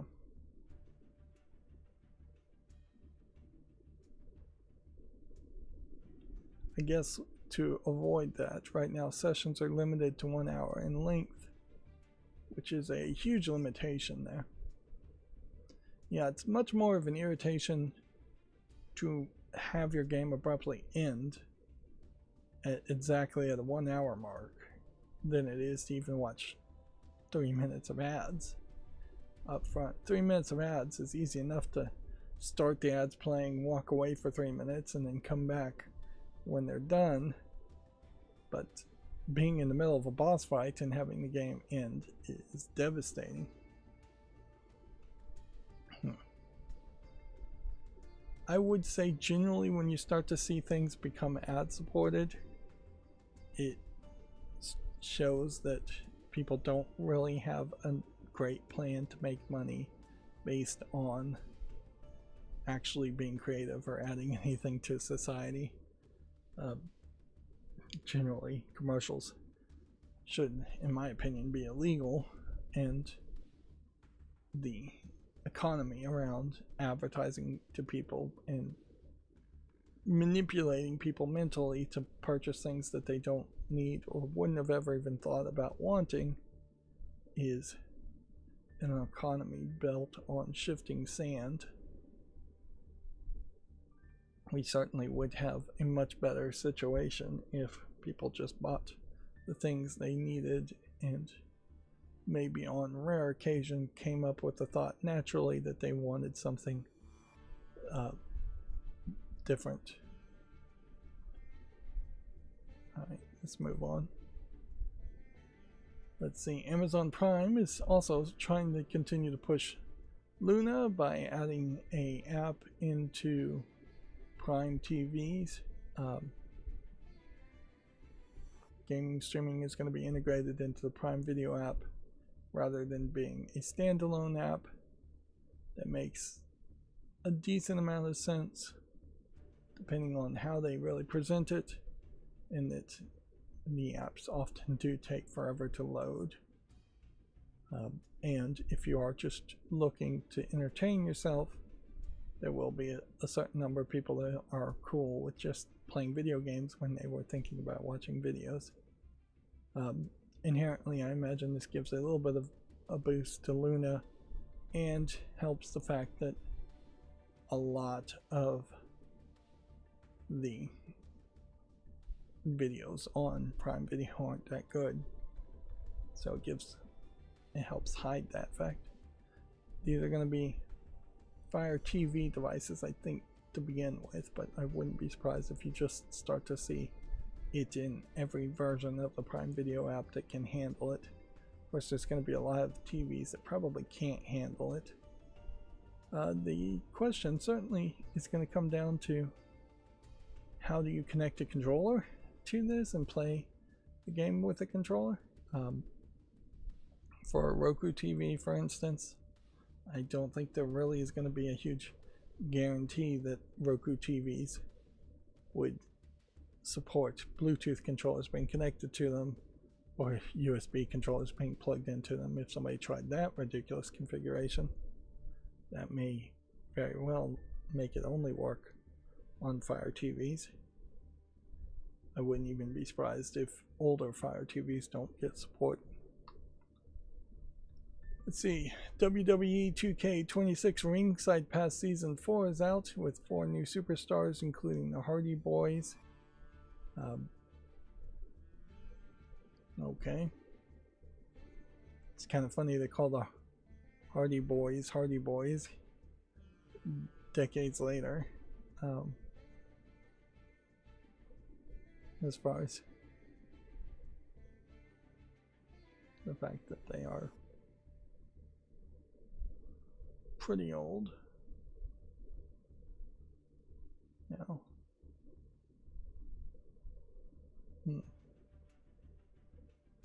Apparently Jeff Hardy is wearing a mask now, so I wonder if he scarred up his face blading or something happened to him. And at some point, John Cena looked like this? I don't think so. Nope. This is John Cena. This is Shinsuke Nakamura. I'm like, wait a minute, I don't think John Cena would have looked like an Asian man. Yeah, look what they did with the layout here. Starting over here on the side, the names are under each person. Jelly Roll, I guess, sometimes wrestles. I think he's a rapper or something, or a comedian. And so, but yeah, they have all the names, and these are younger versions of wrestlers. And then they come over here, and then they start to put all the items to the side. Basically feels like they had a completely different theme / animation going on here. And then you come over here and all the names are to the side again. So yeah, they really screwed that up. And this is WWE, and you'd think that WWE would just have a lot more polish on their product, even if this is just a licensed 2K product. in their advertising, but it doesn't seem like that's the case. Yeah. One of the more independent wrestling organizations, I think Women's Championship Wrestling, has just gotten a new fake manager of Jay Moore, who I guess is kind of a comedian, although slash actor, although I don't know if he has done any acting or comedy in years. But yeah, I did catch on to that. It might very well be that Jeff Hardy here has just gone very tribal in his appearance. There is definitely a lot more of that these days as you start to see these people who are multi-generational Hawaiian or just Pacific Islander wrestlers who in the past were very much made up to look like they were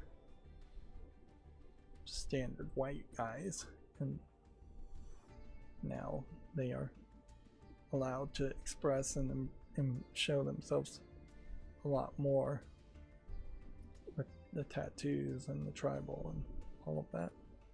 You also see that in WWE with just more and more Mexican wrestlers, masked wrestlers, and more Asian wrestlers too. Like, it does feel like WWE has stopped becoming the fantasy that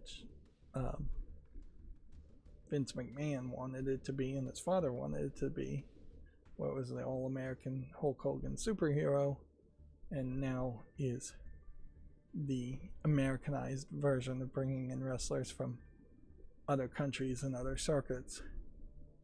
And yeah, I don't know if the All-American Hulk Hogan character, other than John Cena, really exists for a new generation. John Cena himself being way too old to still be the All-American hero.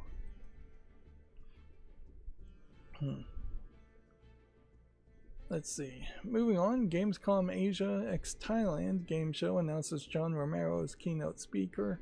Romero's speech at the Thailand event will be titled "Why We Still Make Games."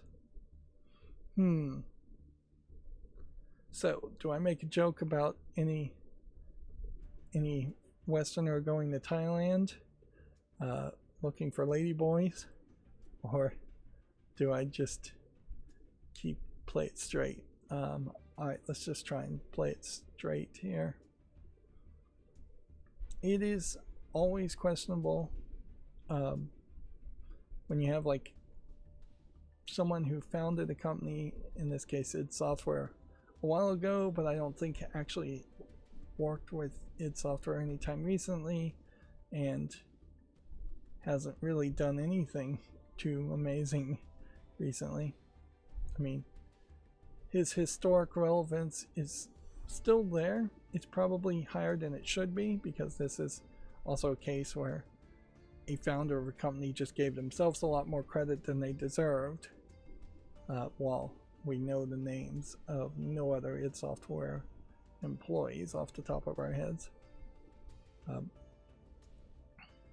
Sure, he made the original Doom and co-created Quake, but that was decades ago. We will, I think, see more Gamescom events all around the world as they replace E3 and go for more of a global approach. And in certain regions, the impact of Gamescom might be a lot more than you would think, as that might be the only video game convention of a note within several countries or conferences. It definitely, in this case, is Thailand bringing in non-Thailand developers and Westerners to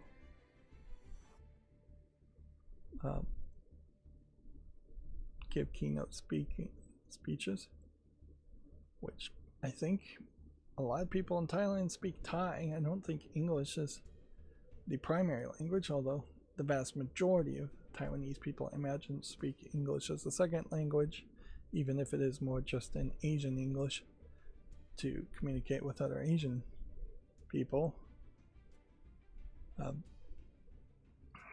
Is Thailand, I kind of have to look it up, but I wonder if Thailand is one of the countries that is super strict on drugs. And yeah, I don't know really what the current political situation is Thailand is in too. Like, it wouldn't be super crazy for there to be some big controversy that happens in Thailand while a bunch of these people are at the convention, or conventions just getting canceled in general.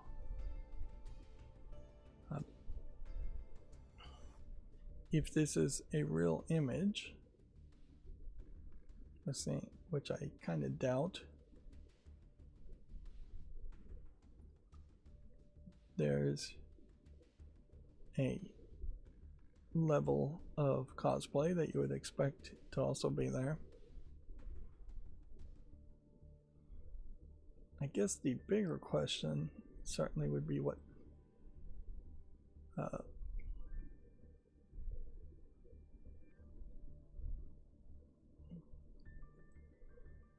a bigger question certainly to ask here would be what games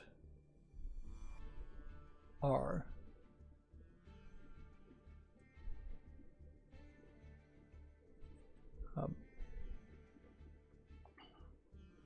actually made in Thailand, or what games have been made in Thailand in the past. And this is interesting, is that they have a memorial for the Royal Highness Princess, and I'm not even going to try to pronounce such a long name.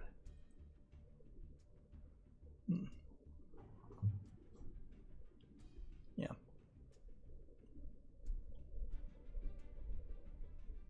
It may very well be that Thailand is looking to become a new hub for game development, but hasn't really gotten the funding or developed anything or released anything yet.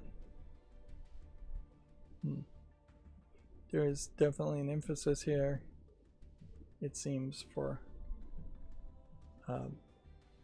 foreigners to show up, but also looks like there's a decent push here to have younger kids and girls also show up, although weirdly, you see in that video, there is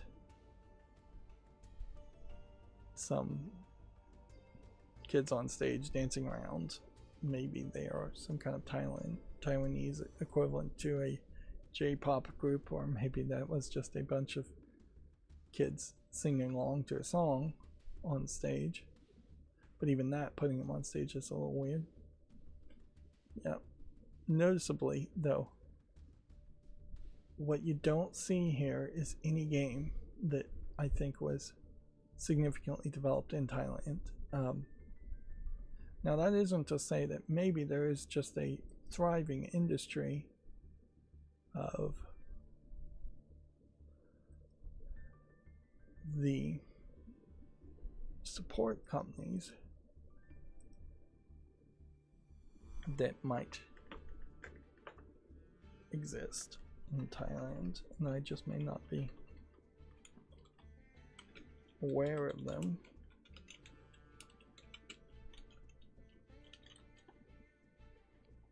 Yeah. But yeah, there is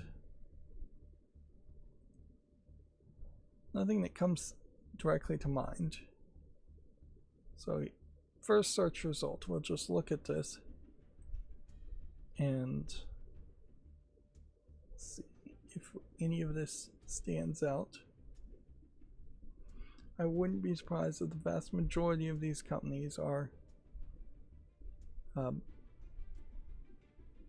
either third-party, second-party support companies and don't have an actual product to their name, or if they are just mobile game makers. Yeah, mobile slot games from that first page. 11 to 50 employees. Yeah, maybe this website's not very helpful, but I suspect it's probably pretty accurate too.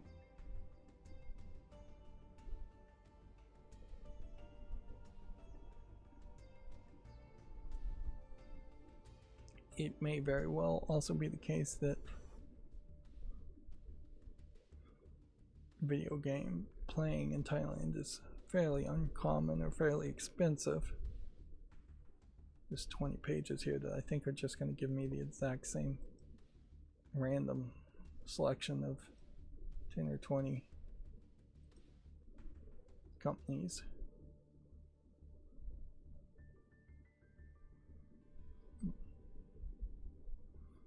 Blockchain game developer, earning gaming platform,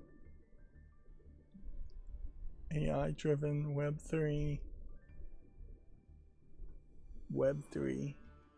which is what they were calling blockchain before.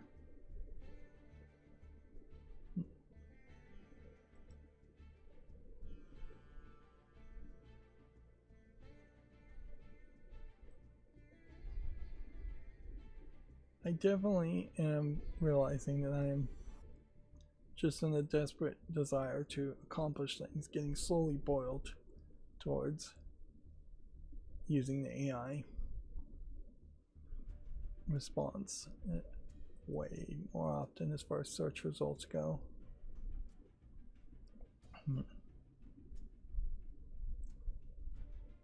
Alright, Wikipedia.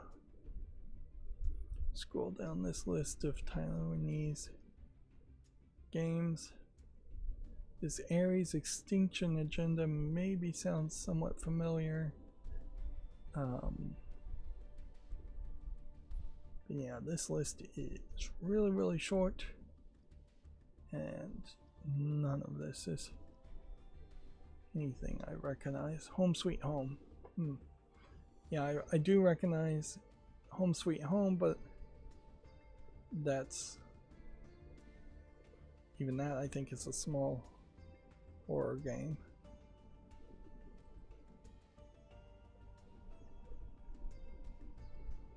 There's a bunch of Steam links we can actually, it's just going to automatically open them, isn't it? Or at least a couple of them.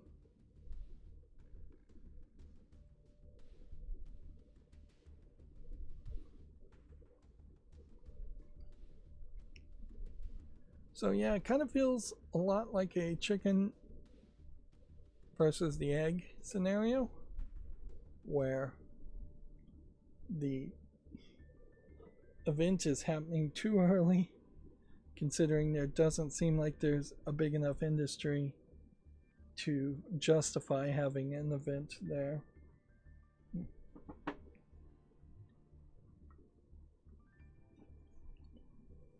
I think it has been part of the strategy of Thailand and other Asian countries in general to often try and heavily rely on tourism, which you've got potentially beautiful islands and sights to see. That's exciting, certainly, but it probably isn't great for a consistent economy. Cuba, most notably, was a big site for tourism before it was embargoed by the United States, and yeah, it definitely probably is a lot wiser to establish a self-sufficient government as much as one can these days before hoping to import a bunch of tourism dollars.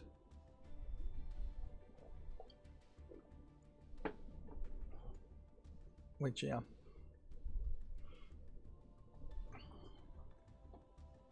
I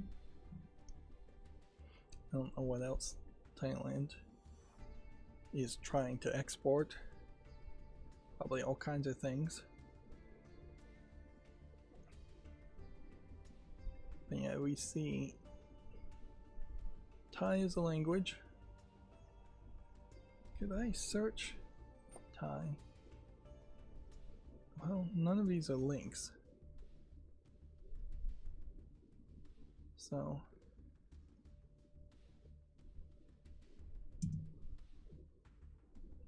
yeah.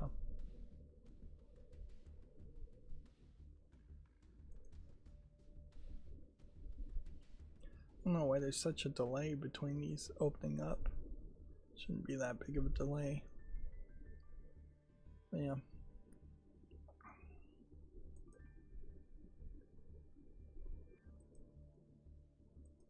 If I just search the word Thai on Steam, I wouldn't be surprised if there's several games that have Thai in the name that aren't actually.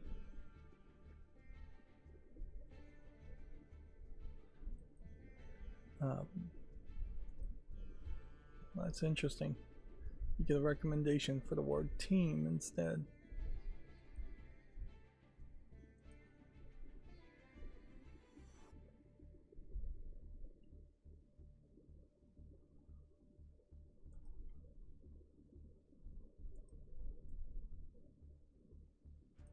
So yeah, you could search Thai, Taiwanese, and Thailand.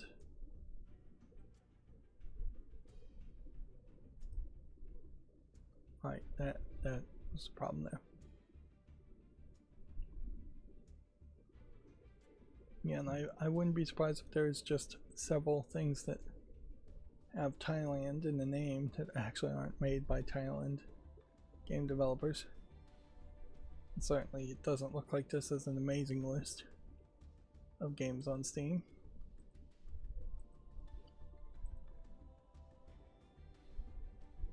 So yeah.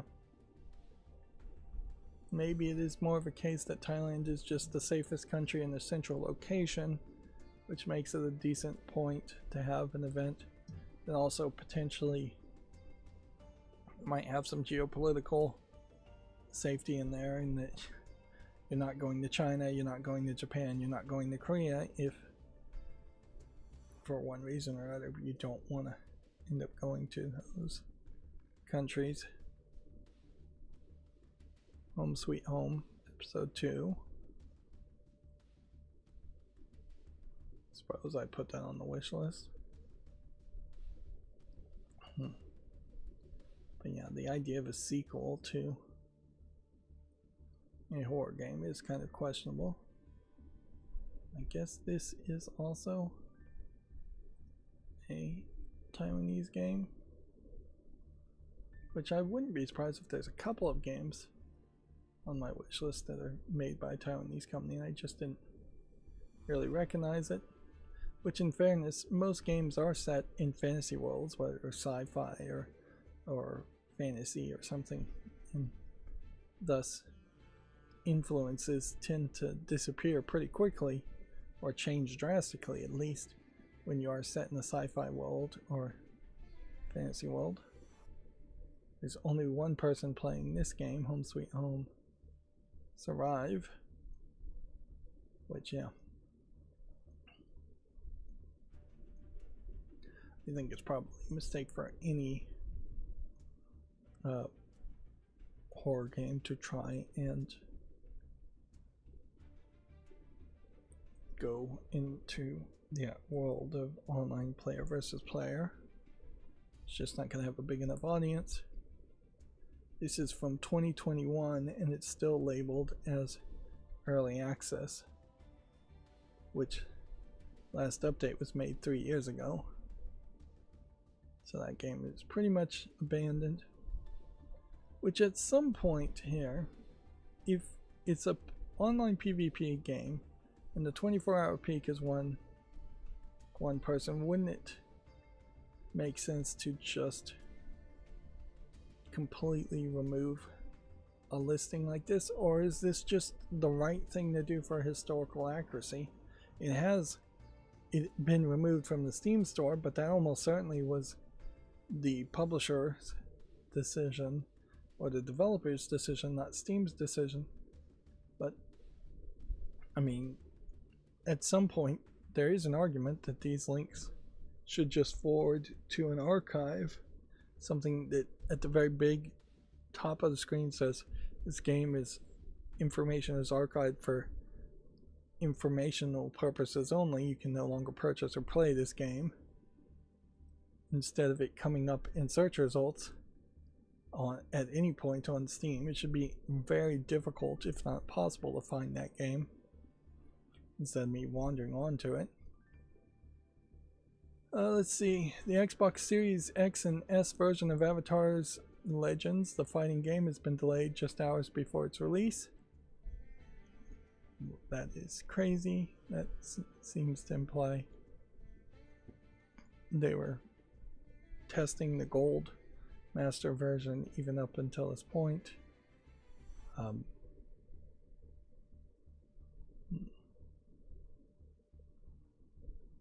They're saying back-end features, so I guess they are working on the netcode and screwing up mightily there, which I guess is not that uncommon. I think I also saw that they're making a new Avatar series, which I guess it kind of makes sense to just keep on going and make sequels to things that were slightly popular, like Avatar. And it's not like Nickelodeon / Paramount has too much else to focus on. So they then in 2023, I guess, released Home Sweet Home Online, which it too only has a 24-hour peak of one person being online. Can you get this game for purchase? I don't think you can. Like, I'm not seeing a button. It's just kind of completely missing as far as adding the game.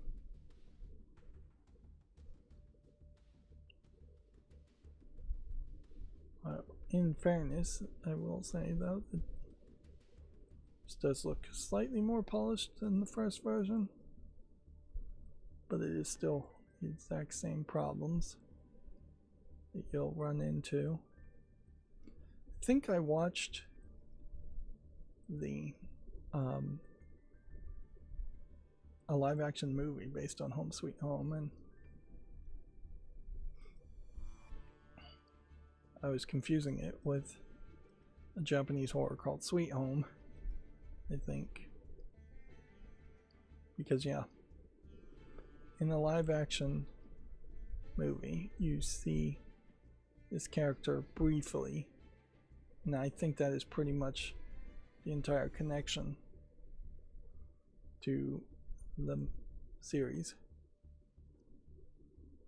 It may be a case that Home Sweet Home is trying to create its own Taiwanese variant of Japanese modern horror stories, which, fair enough if that's what they're going for. Let's see. Moving on, the studio behind the Blumhouse published horror game Cresol Theater of Idols is reportedly shut down.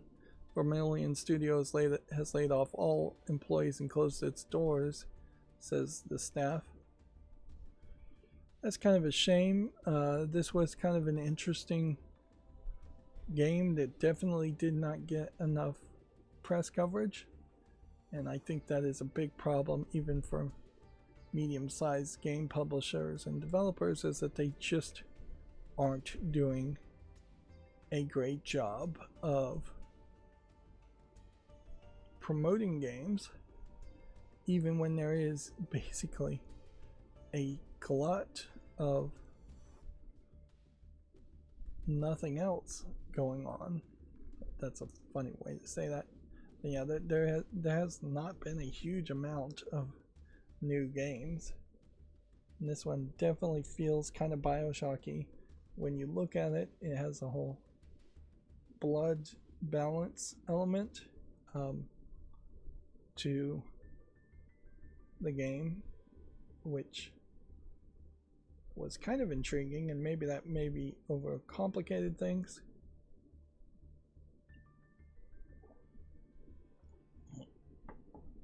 I doubt this game was just like thoroughly rejected as being too scary or being, well, this is all out of place. This quote, I know Video Games Chronicle has been, I think, moving things around, so I'll see if I can work on that.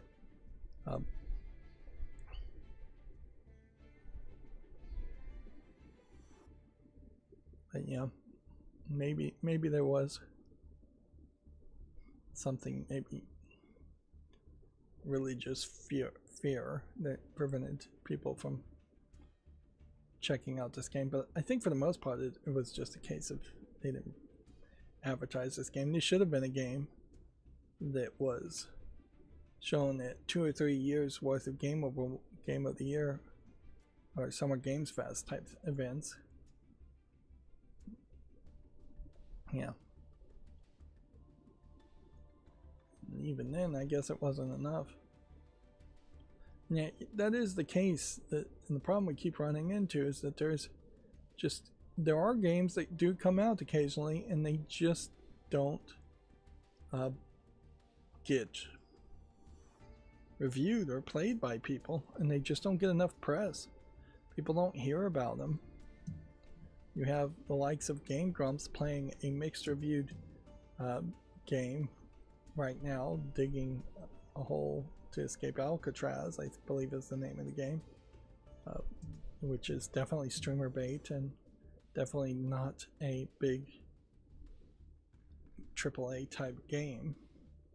Of course, in fairness, Game Grumps never really played AAA type games, but I don't know who would be playing those games or reviewing those games who is relevant at the moment. I don't think Video Game Donkey reviewed Crisol, and I really don't have any other sources. Moving on, LEGO officially reveals the Donkey Kong arcade set in a trailer starring the King of Kong, Steve Wiebe. The interactive set lets you release barrels and use Jumpman/Mario to jump over them. I saw this in play, and I thought what was going to happen originally is that you would move this back and forth, and then these barrels would just kind of move back and forth a little bit, but they would be mostly fixed. No, they've actually done something a little bit more creative to that, in that it is effectively a pinball machine, in that you are shooting up these barrels with this plunger, and then the barrels are falling down, and then the jump button moves this guy up and down, and that's all it does. He moves up and down, and maybe the controller moves him around a little bit. It does have more interactivity. If this is Steve Wiebe, you would really have to tell me that that's Steve Wiebe, though, because frankly, he looks pretty old and pretty different than he did in King of Kong.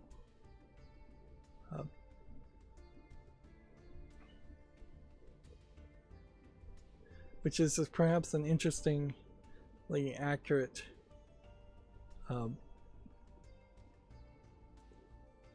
commercial showing Steve Wiebe in this horror of being haunted by Donkey Kong.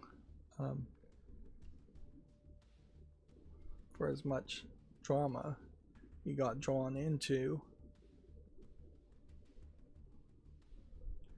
Yeah. Meanwhile, the villain of King of Kong, or the guy depicted as a villain, yeah, they basically have to sign his name on screen so you see who he is, and they don't even actually show how much it worked there. Like, it's really only a couple of seconds. Yeah, the villain, or the guy portrayed as the villain in King of Kong, is still very much out and about, and frankly has probably gotten more press and more out of it than Steve Wiebe did.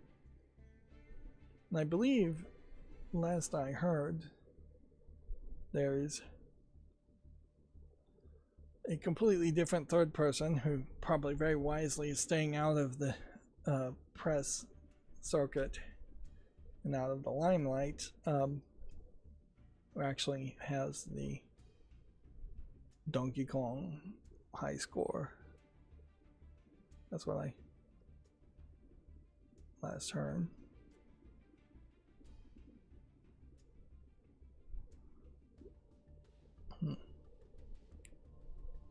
Let's see, what does it say down here?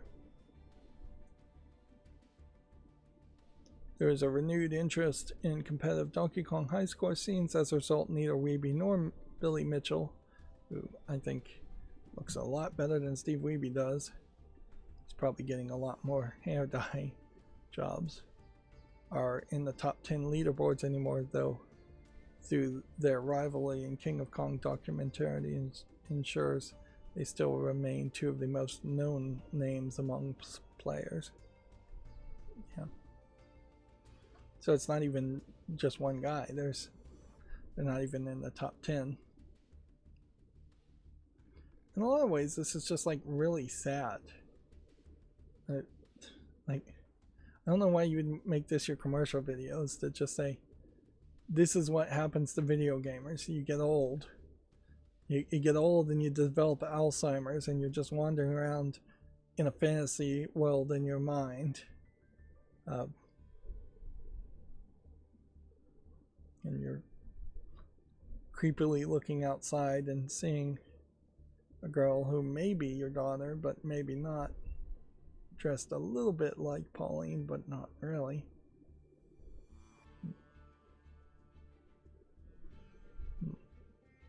I wouldn't be surprised if that actually is like Steve Wiebe's real daughter.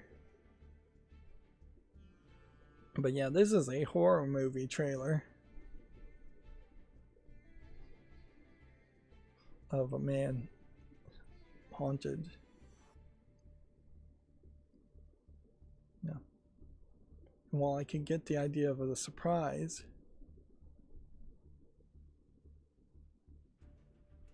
I really don't think this is the best way to advertise it. And it's worth pointing out just how ugly Donkey Kong looks on the back.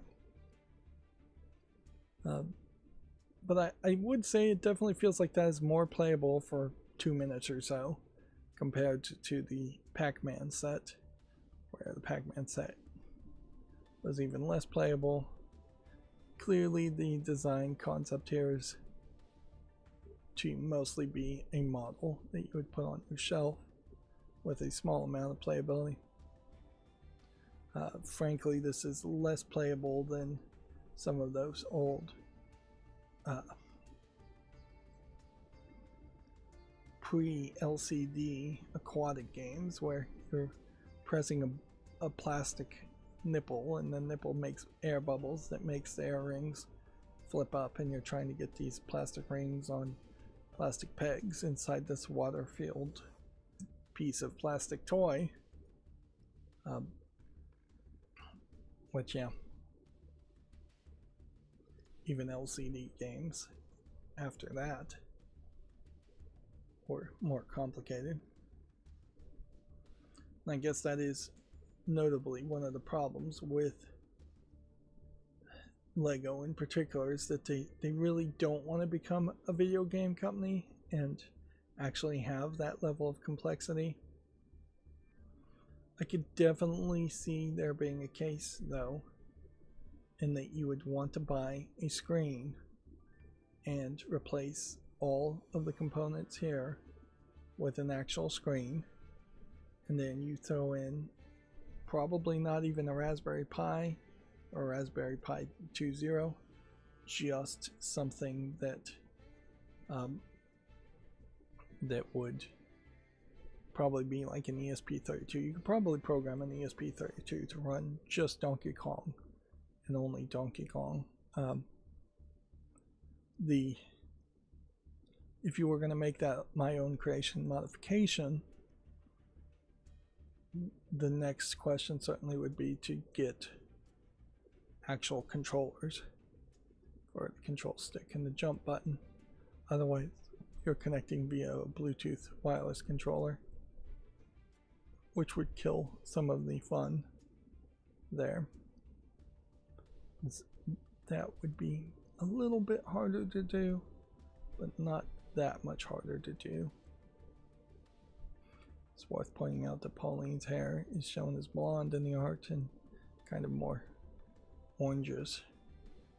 But when we were watching this, and he looks outside, the girl has brown hair, I believe. I mean, his hair is cut well, but definitely feels like they should have dyed his hair. Although, honestly, if they had dyed his hair anything other than white, it probably wouldn't have helped much. He's just a really old man. I guess maybe that's blonde hair. It's just not bleach blonde hair. I imagine there's a lot of audio there, too. That's supposed to be part of this that I'm not hearing.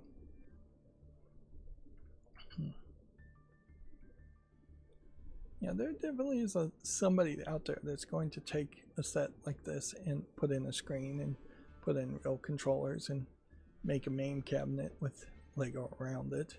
It's definitely been done before.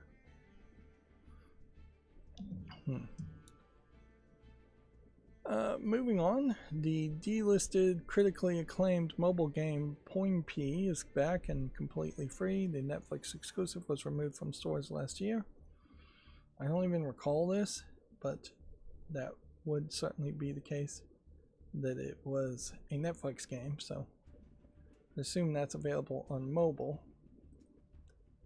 And then Xbox backward compatibility has launched on PC. 4 Xbox games are playable now.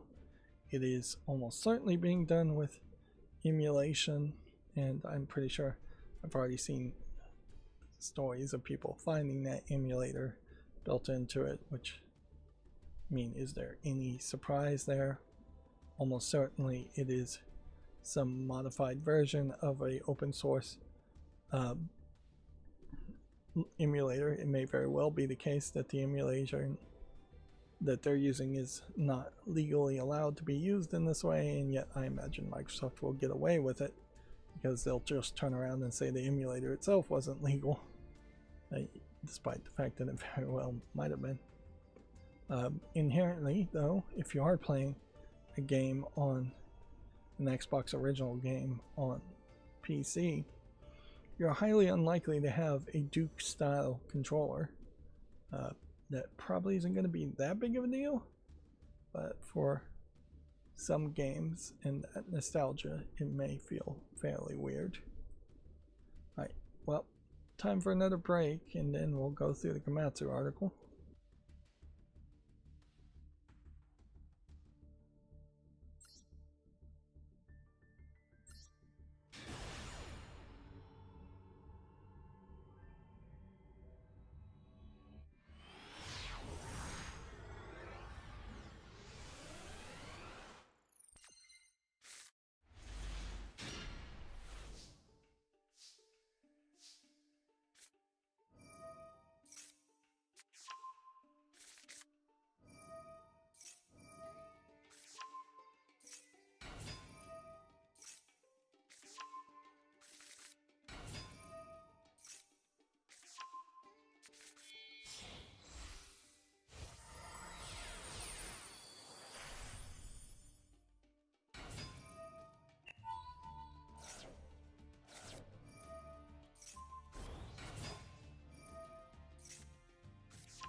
Okay, I'm back. Let's go through the Gematsu articles now. Let's see. Romance of the Three Kingdoms 14 Complete Edition has an official trailer if you want to check that out on Gematsu. I also saw that the Super Mario Brothers remastered project has gotten a new update, which doesn't, I think, really mean too much, other than it's just nice to see that they are still working on it. Oh, interestingly, and maybe this is a hint that more and more people are just moving away from using GitHub because Microsoft owns them, or because it's just not safe, or it's integrating a ton of AI that people don't want. But the expressive ESP32 IDF is what it's called. I think that's, I don't even know what it stands for, IDF, but it's a programming language you would use in the libraries you would use to program an ESP32. They've moved their releases over to their own hosting site, which I definitely have seen that with some other projects. I don't think it's going to happen in one massive groundswell, and at the moment I have not figured out and done the research to decide that it makes sense to move to something like Codebase instead of GitHub. And certainly you could use Git without using GitHub and use Git with some other websites. It definitely was the case that the Violent Monkey scripts that I'm putting on GitHub could also be synchronized with like Google Drive if you just wanted to privately back up your own scripts.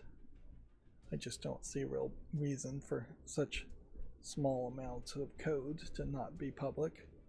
It's better to have them public and have people potentially fix things in the future or improve things even than it is to keep it private for some infinitesimally small advantage.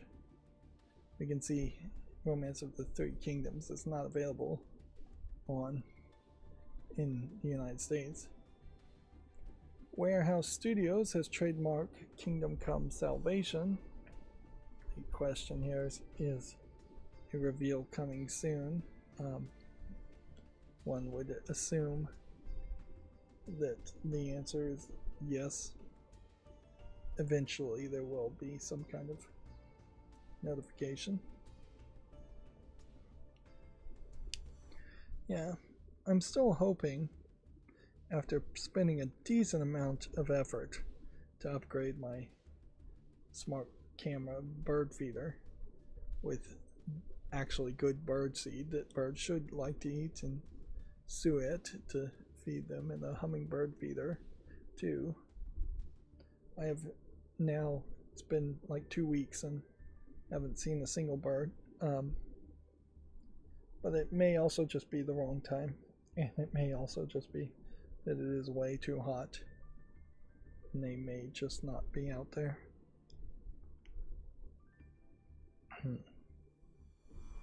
Yeah. I started watering my grass again just because it was so hot, but I do certainly am debating whether it should just be incredibly minimal amounts of watering.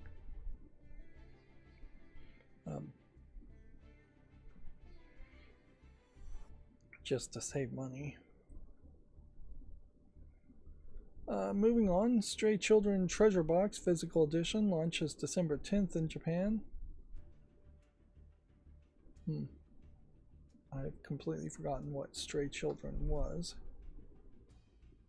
Let's see, it's from October of 2025 and looks like it's an RPG game. And I think when I do a wishlist fall list cleanup, a wishlist cleanup in particular, probably will really target a lot of RPG games to be on a different list. Although there still definitely feels like there's a problem there, in that if I make the category of RPG. Whoops.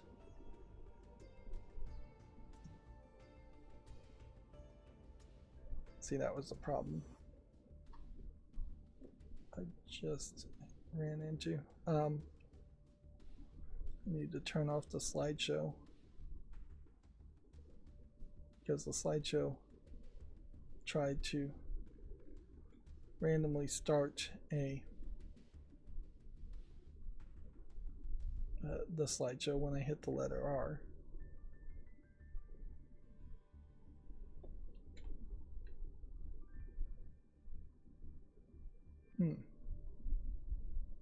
Oh no, it's not the slideshow that's the problem.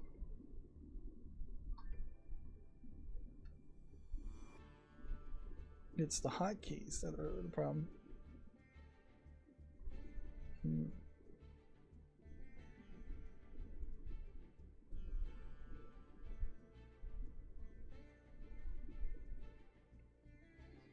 So I've got R in two different places.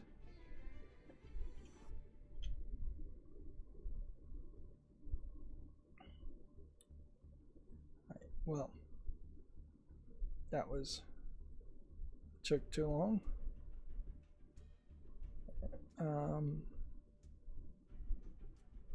Let me turn the hotkeys back on. We'll leave the slideshow off. Honestly, it doesn't need to be on until I figure out a use for it. I wrote all of that code and basically didn't have any use for it at all at the moment. But yeah.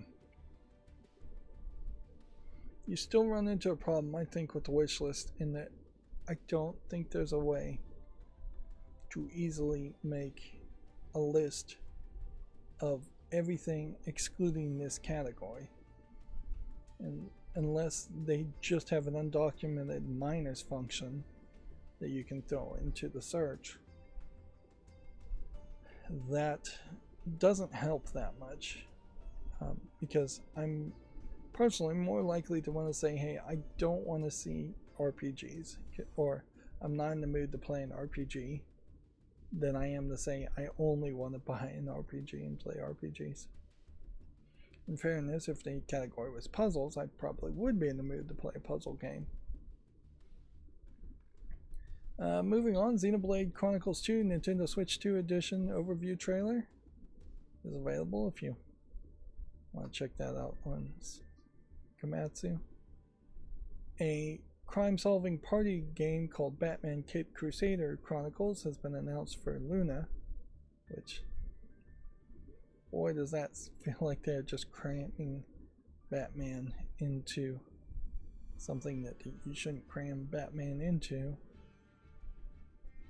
Sure, they call Bruce Wayne, Batman, the world's greatest detective, but the reality is nobody really thinks of Batman these days as being any kind of detective at all, and they more think of him as just a brutalizing, I want to say renegade, no, vigilante is the word I'm thinking of. Even in the Batman Telltale games, it didn't feel like there was a lot of detective work going on. And in this trailer, we're seeing very, very little of the actual game. It seems to me it's likely the case that you're just solving a bunch of puzzles. And that's that. On the other hand, a simplistic puzzle game may almost certainly wouldn't get as much attention than something with Batman slapped on it. It's really much more of a shame on DC and Warner Brothers being willing to license Batman to everything than it is on the game developers by accepting that license. And I'll leave it at that. Dragon Quest Monsters, The Withered World details battles, synthesis, and new monsters.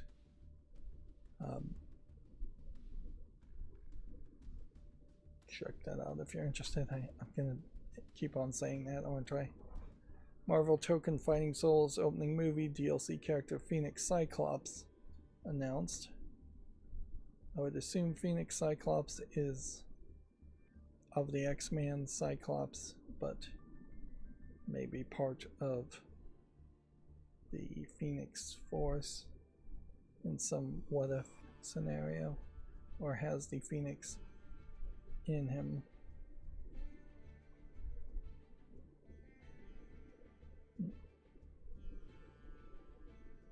Let's see, do we really want to watch the opening movie? Or will we get a Content ID claim? Let's play both of them at the same time, even though they're going to be different videos. And paying mostly attention to the opening movie. Well, I don't recognize the robot girl at all.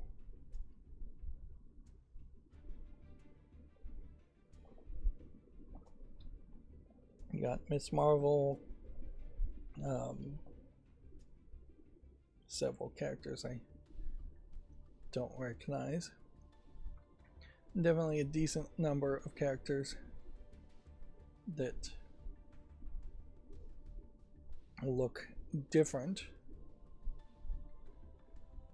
They are running somewhat into the same problem of the way too broad chest on the male characters, but honestly it looks a lot better than the other Marvel game where the characters in that game all have ridiculously broad chest models, and I just don't know why you would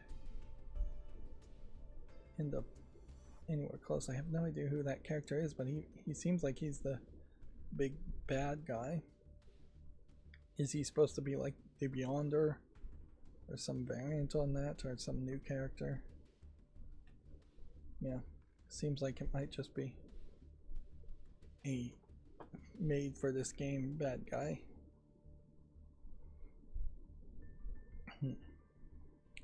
I did hear someone speculating that the new Marvel Doomsday movie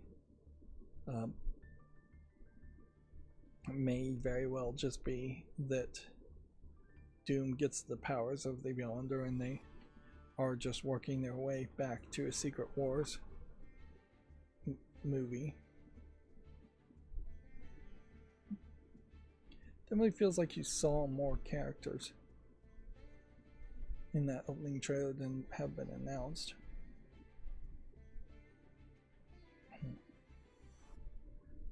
Yeah. I'm starting to wonder if maybe this isn't just a situation where the people at Marvel that still exist cannot animate the characters the way they've been animated before, and so they are just now animating these super broad, super muscly, super big chested male characters. It may very well be that most of the animators at Marvel have been fired and replaced with Asian animators or even AI at this point. And yeah, I get that this Wolverine version is supposed to be more of a mecha version, so he's got these giant boots and he's got extra armor all over the place, which honestly makes no sense for Wolverine considering how he has a healing factor and should actually not have any armor at all. Also, I'm pretty sure that Wolverine is supposed to be kind of scrawny and kind of short too, so I'm not really getting any of that either.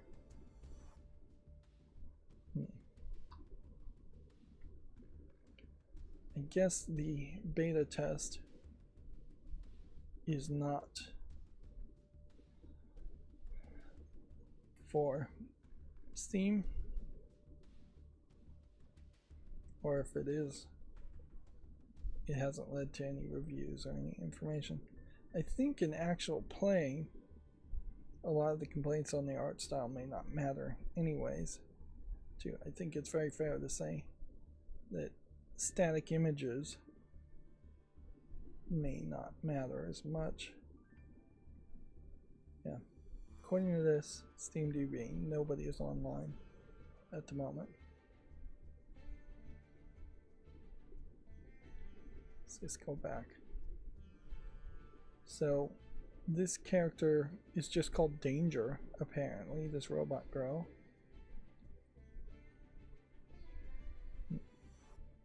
And like a lot of fighting games, it may just be a visual mess of sparkly, bright graphics.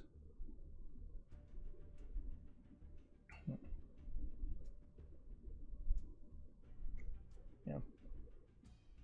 Marvel has always been a weird collection of characters for the fans of the Marvel comics, and it is just very weird to a casual viewer to get that feeling when, to me, and Marvel is really just like Captain America and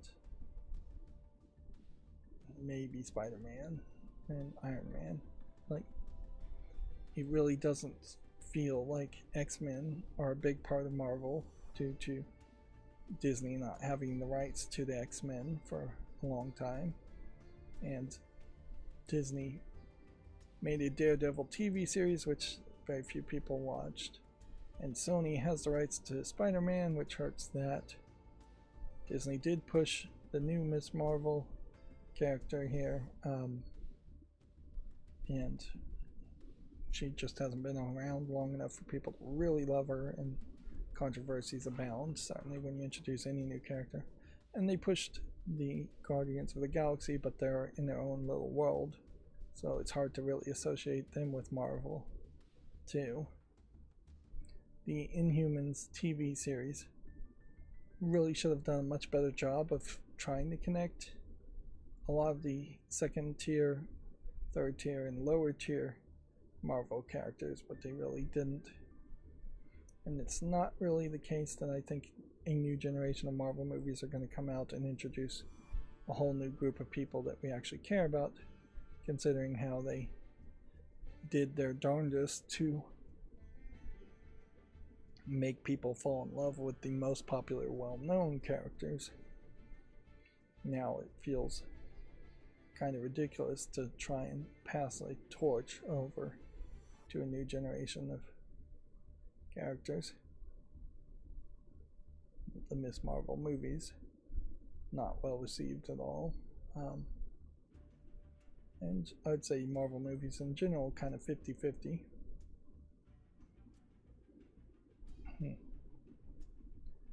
Let's see, moving on, Marvel's Wolverine story trailer. This is closer to what I expect Wolverine to be, and still pretty broad-chested, but you can kind of see it's not super muscly. The head is proportional in size. It becomes less of that when you see this kind of armor on him. And yeah, this is, I think, from the actual Wolverine game, where these are from Token Fighting Souls. I'm not sure which game they're even trying to make a reference to here. I think Video Games Chronicle just mixed up the screenshots.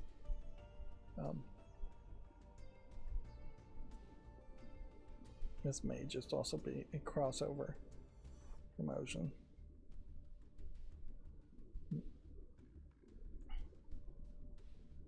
Let's see, moving on. Akatori launches August 5th for PC, August 12th for PS4 and 5, Xbox One and Series, and in 2027 for Switch 2, which is interesting certainly to have 3 different launch dates. It is a 2.5D Metroidvania game, which it's caught my eye. Seems to be floating cities or floating platforms, which usually is not that interesting. Maybe that'll work in Metroidvania games. You've got a Chinese theme. It feels like it might be a new twist once again on the Monkey King with the expanding staff. And you definitely have an interesting angle on this pose that has really given that forced perspective to elongate the arm here. This character also, and the whole world, kind of swelled and curved inward towards the center, giving this character a taller, lengthier look than you normally would expect. And certainly you've got some skin showing too, which when you contrast that with what the game actually looks like, and as a Metroidvania, you're not going to get much of that at all.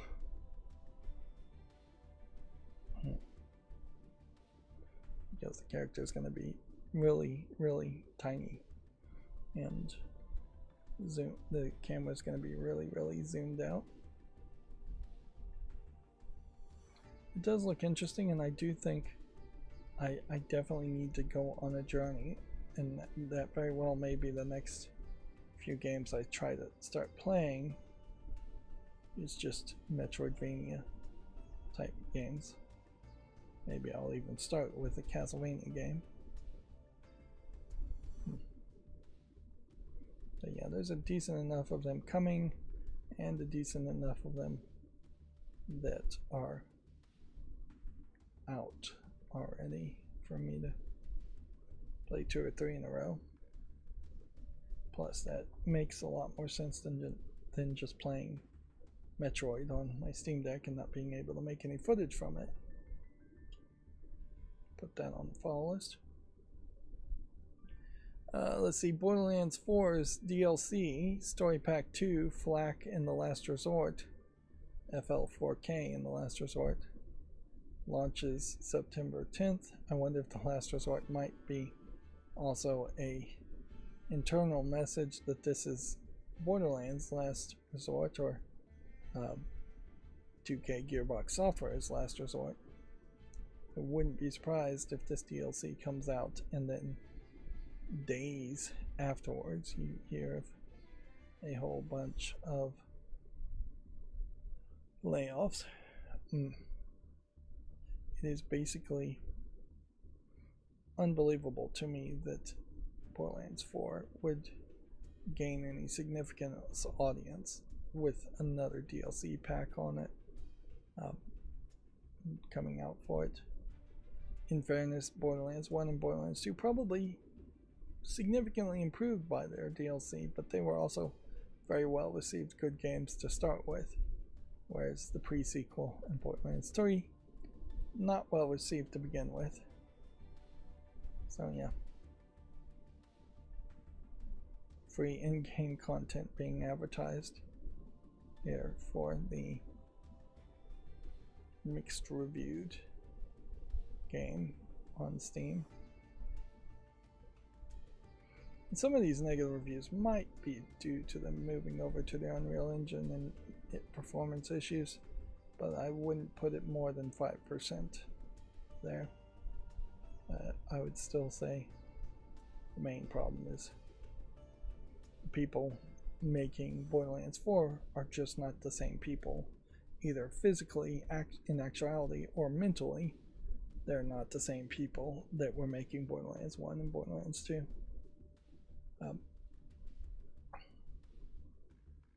Frankly, they're just burnt out and would be better to work on something completely different, and very possibly work under somebody completely different. I think Randy Pitchford still at least has some presence in Gearbox.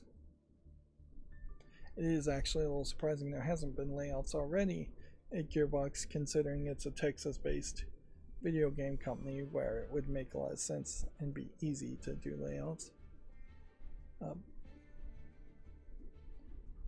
Moving on, the Aliens Fireteam Elite 2 launches August 25th. The Alien series is one of those series that does seem like it just gets sequels every now and then. despite never really doing amazingly well. Although in fairness, also as a movie series, it seems to get sequels, despite the sequels not doing particularly well. So, and that may very well have to do with just who's in charge and who owns the rights, being better stewards of their content. Although maybe they're actually being worse stewards. It really would come down to a matter of opinion. Would it have been better to make Alien and then Aliens as its sequel and then never make another sequel movie? I think a lot of people might agree that it would have been better to do that. Would it have been better to make Borderlands and Borderlands 2 and then never make another Borderlands game? Almost certainly. Moving on, Dragon Ball Sparking Zero DLC Super Limit Break Neo launches July 30th. Yeah, Dragon Ball really is the one company that's still pushing. This is one of those talking to the screen. The one anime franchise that is still really pushing that silliness of power-up screens and ridiculous names of attacks. Well, there probably are plenty of other fighting anime. The rest are done with a more modern level of seriousness.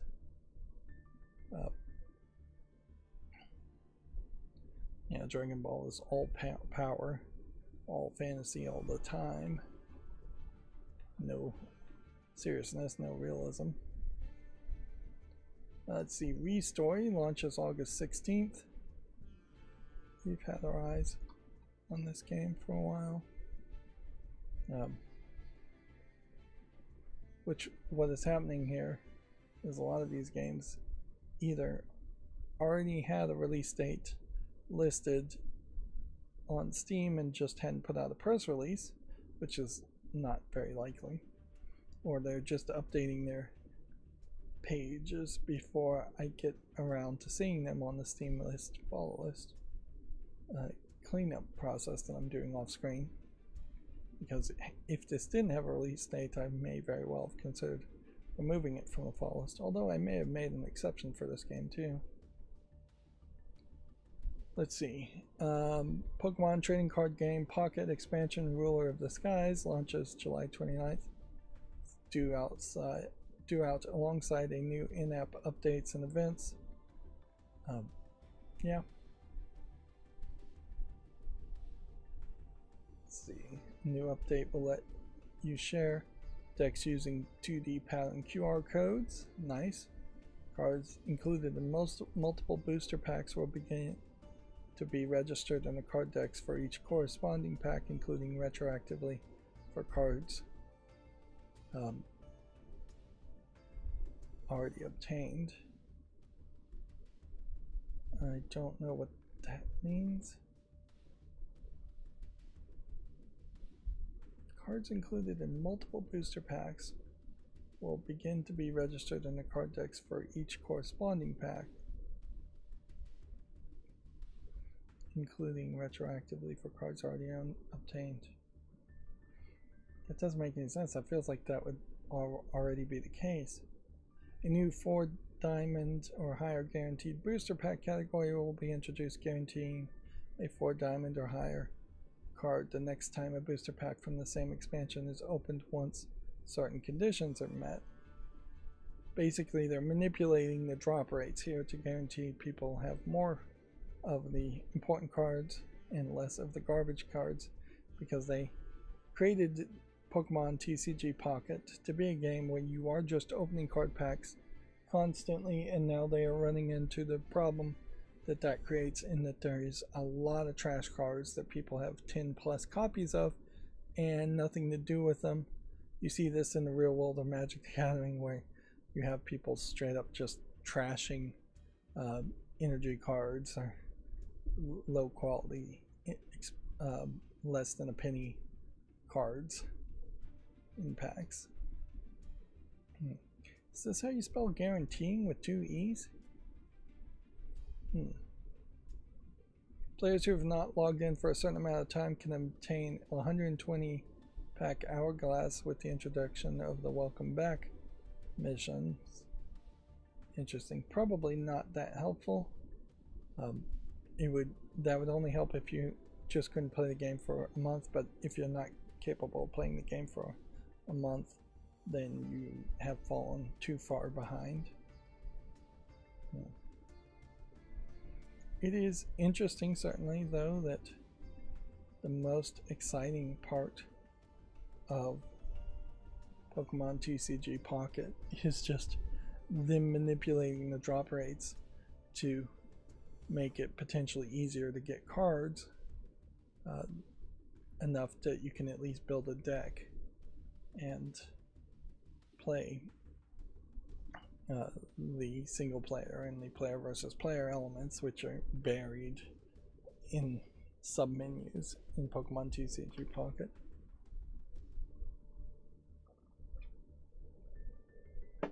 Frankly, I think the most exciting thing they should do would be to have the normal gameplay style be added to Pokemon TCG Pocket, where you're playing with 6 Pokemon instead of 3, or you're playing 2 6 points instead of 3 points, I guess is what that means.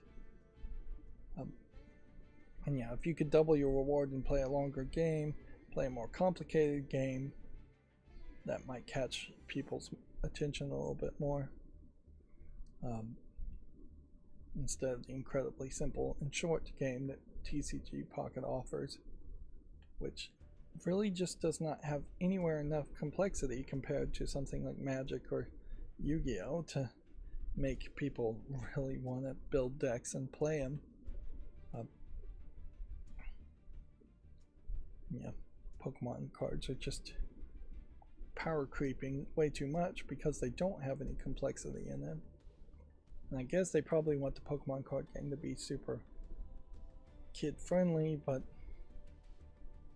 yeah, I think that really is just going to push power creep.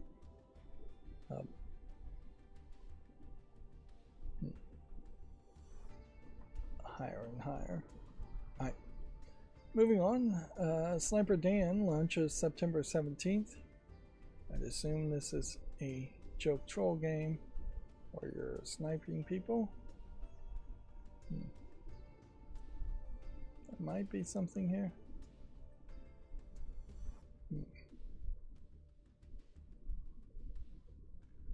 Yeah.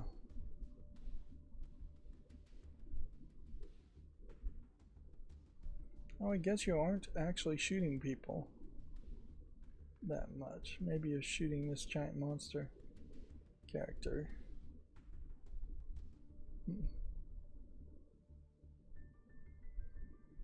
This is one of those games, though, that I kind of question if there isn't AI involved in the development of it, just by the visual level of polish. But there's no AI disclosure, so we are going to just have to take people's word for it, so I'll put it on the follow list. Let's see, the Famitsu sales, 7/13 through 7/19, have been updated. Oh, one of the things about the YouTube Shorts, certainly to think about too, is that since Shorts now are going to eventually let you have thumbnails, instead of using AI to create the thumbnails, it might be wiser to see if I can procedurally generate thumbnails based on some kind of art available on the Steam page. Although I don't know what that art would be because there's just no 9:16 vertical format capsule art or advertising art on Steam pages. Yeah, we still have probably not taken very many steps to a possibility of Steam ever being a cell phone vertical first website. or websites in general just being vertical first. As far as the Japanese sales, we've got eBaseball pushing a PS5 title to the second spot. And then we have Kyoto Xanadu in the 5th spot. Apparently it's a fairly popular, I assume, JRPG. Then we've continued to see a lot of Switch 1 and Switch 2 dominance. Black Flag for the PS5 is in the 15th spot. We've got 70 style robot anime Geppy X in the 18th spot. So yeah, PS5 doing a little bit better this week. This Echoes of Aincrad on Steam is reviewed very poorly, so I took it off the follow list. Not super surprising. I think pretty much all of the Sword Art Online video games have been reviewed poorly, at least on Steam. Hardware sales for the Switch 2 still doubling, 2.5 times higher than the PS5 digital edition. That's completely ignoring the Switch Lite and Switch OLED models, which are still selling pretty big numbers. And even the original Switch is outselling the number of PS5 Pros and PlayStation 5s in general, the disk drive versions. And of course, Xbox is still just not worth mentioning. That being said, I do think we have now hit a point where no more of the old systems are being sold. We're not seeing any PS5 numbers, PS4 numbers being sold at all. And honestly, Xbox Series X is 19 units. These are individual units as far as I understand it too. So 19 Series X's were sold. So basically just a few sold to foreigners, I would imagine. Army men on bases. Let's see, Constance for Switch 2 launches July 30th. It was on Steam first, as many games are. You can see it's very positive overall, and another Metroidvania game, which again, it's going to start to make some sense to put games on these kind of categories as far as what am I thinking about buying. Although it may very well be the case that it's actually just not worth shopping that way, even on a wish list that has over 6,000 games listed. It may very well just make more sense to still look at everything that's discounted and search by price. Yeah, they may have actually taken away the ability to search things by popularity, but I bet they didn't. Yeah, it kind of wouldn't be surprising though if they added a bunch of new features and then sneakily removed one. Yeah, I don't know why you would get rid of search by popularity. It's too valuable of a metric, even if review bombing maybe skews the metric, or popularity actually shows a reality that Valve doesn't want to highlight, which is that a lot of adult games actually tend to be reviewed very highly and are really popular. Moving on, Alpha Nomos adds a PS5 and Xbox Series version. I don't recognize this game. Looks like a Pinocchio game. Yeah. And I guess in this situation I am still trying to be pretty strict, and so I'm going to make a YouTube short on this and not put it on the follow list until it has an actual release date.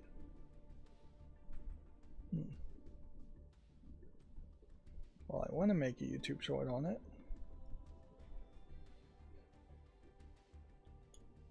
I'm hitting the button and nothing is happening. Well, it's happening. It's just not closing the tab.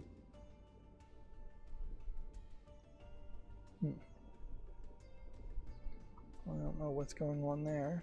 I probably should check that later if I can remember why I'm checking that.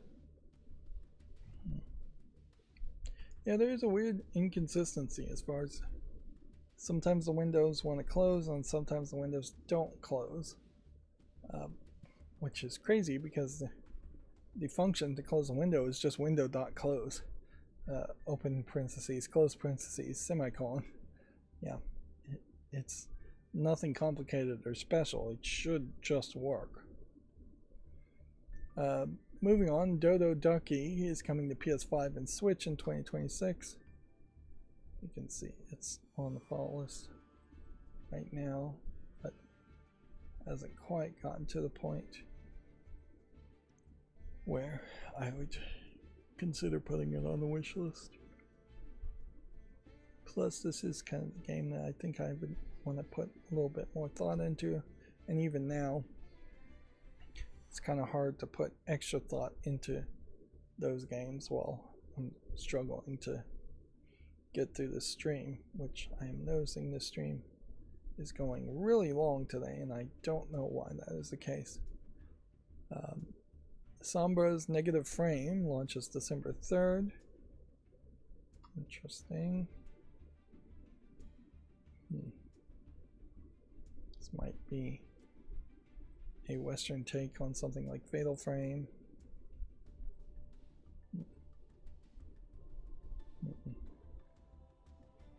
Or slightly inspired by Fatal Frame. Yeah, Trails of the Sky, second chapter, details more characters finishing in viewer mode. Not finishing, fishing in viewer mode. That's a completely different word. Lots of screenshots here for Trails of the Sky on Gamatsu.com.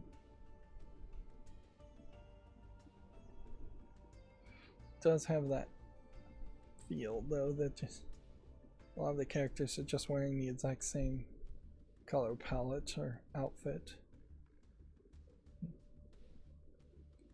Some of the examples. But yeah, maybe that is too much world building to say these characters all wear the same outfits or the same colors. Maybe that's just good world building to make it more sense when there's more people. I think it is also kind of weird to have fishing in games these days. I don't think fishing has ever been particularly popular outside of Japan, and I'm not sure if fishing is even that popular inside Japan. I'd be interested in seeing a survey of how many Japanese people actually have gone fishing versus how many of them would never do that because it would be gross and dirty. Let's see, Avatar Legends, the fighting game for Xbox Series, is delayed to September 3rd. We talked about that. It does still feel a little weird to have Avatar characters fighting each other, because it does kind of feel like Avatar is just a little bit more of a kids cartoon, but really shouldn't feel that weird because they're fighting each other in the cartoon too. IGS Classic Arcade Collection for PC launches August 13th. Don't know what IGS is. Yeah, if that is a developer, I don't think I ever heard of them or saw any of these games. It is possible I saw some of these, but I would suspect a lot of them never even came to the West. Something like this, which might be inspired by, I want to say Full Metal Panic, but I'm not sure if that is actually the name of that game series. May have come to the West. And certainly these are an animation style of a bygone era. Just would not see any character sprites that look like this these days. or at least highly unlikely to see that. Alright, I'll put that on the fall list, and see, the fall list closes fine. So why would making a short not close? I don't know. Bokura for Switch 2 launches July 29th, which, if this is in Japanese, I think Bokura probably is just a young boy saying I am. Yeah, just like I am. But I think that's misspelled too in Japanese. Because I think it's Bokuro. Then this could also just be totally made up title. This game is rated very positively, but it is online co-op, which, yeah, I don't know why that's on the wish list at that point though. Although, in fairness, this does certainly open up the door to putting online co-op games back on my wish list, but I don't think I'm going to really do that, because still very low chance that I would ever find anybody who has enough free time and would be a good partner for me to make content while playing an online co-op game. Parkasaurus Dino Lux Edition is coming to the PS5, Xbox Series, and Switch 2 on August 5th. It's currently available for the Switch and PC. I assume this is a dinosaur theme park game. And while I generally don't want to play city builder type games, theme park games might be a little bit different, and dinosaur theme park games are fairly different, so I'm going to add that to the wish list. A Souls-like action RPG, Fountains, is coming to PS5, Xbox Series, and Switch in 2026 alongside new DLC. Interesting.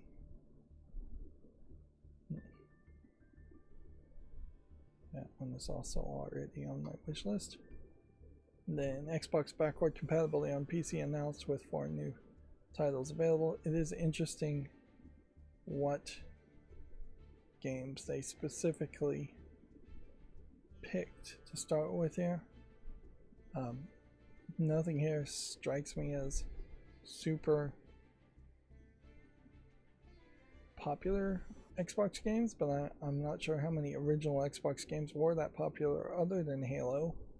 I think for a significant number of people who had Xboxes, Halo was the only game you would play it on it. This may just be that these games run particularly well on their emulator they're using. It may also be the case that they are specifically games that Microsoft owns the rights to and doesn't have to pay anything for, or they are actually just staggering the releases, and their thought is Blinks, the Time Sweeper, and Conquer Live and Reloaded are big enough draws to be the big games that they start with, which is questionable. Yeah. Before we go to gaming on Linux, we'll see list of best original Xbox games. Just try that.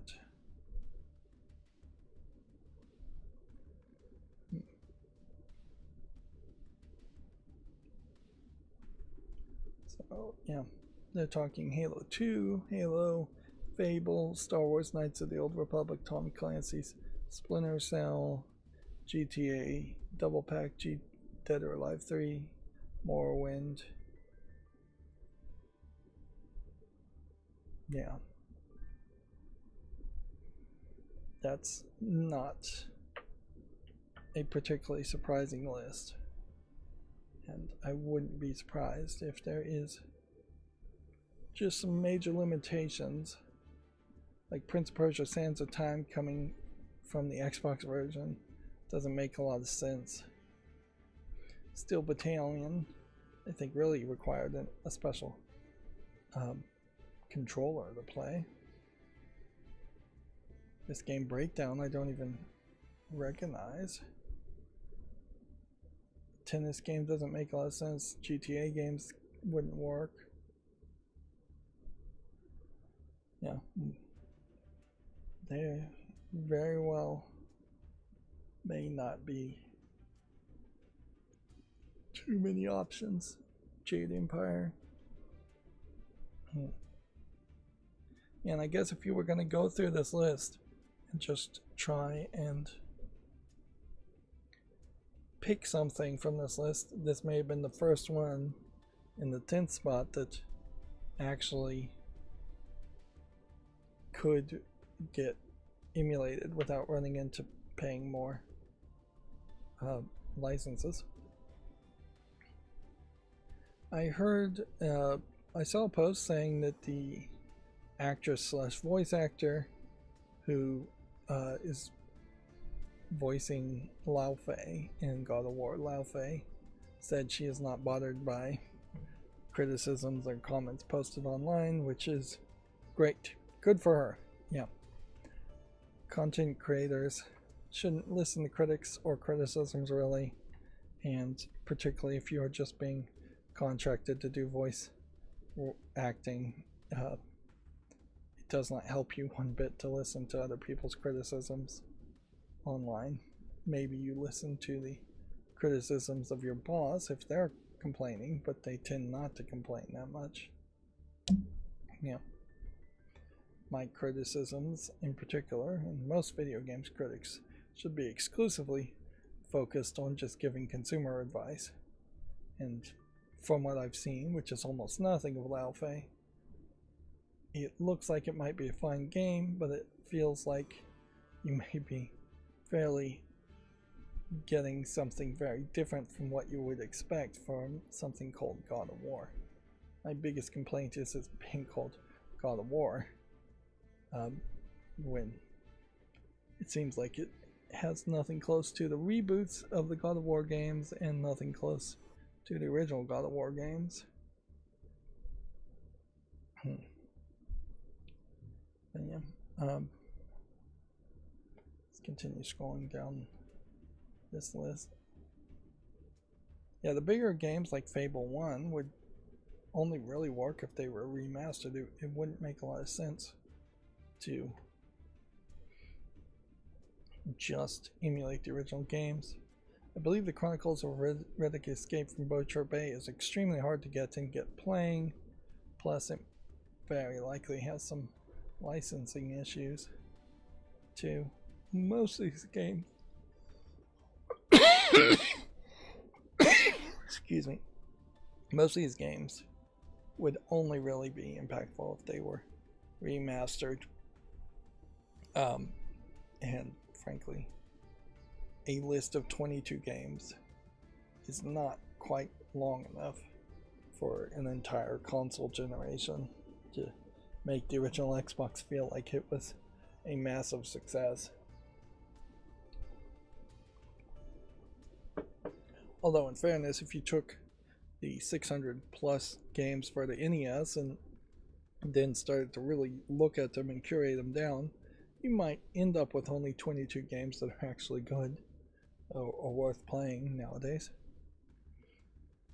But there is also a big gap in time between 1983, when the NES came out, and when the original Xbox came out, which was probably closer to 2001.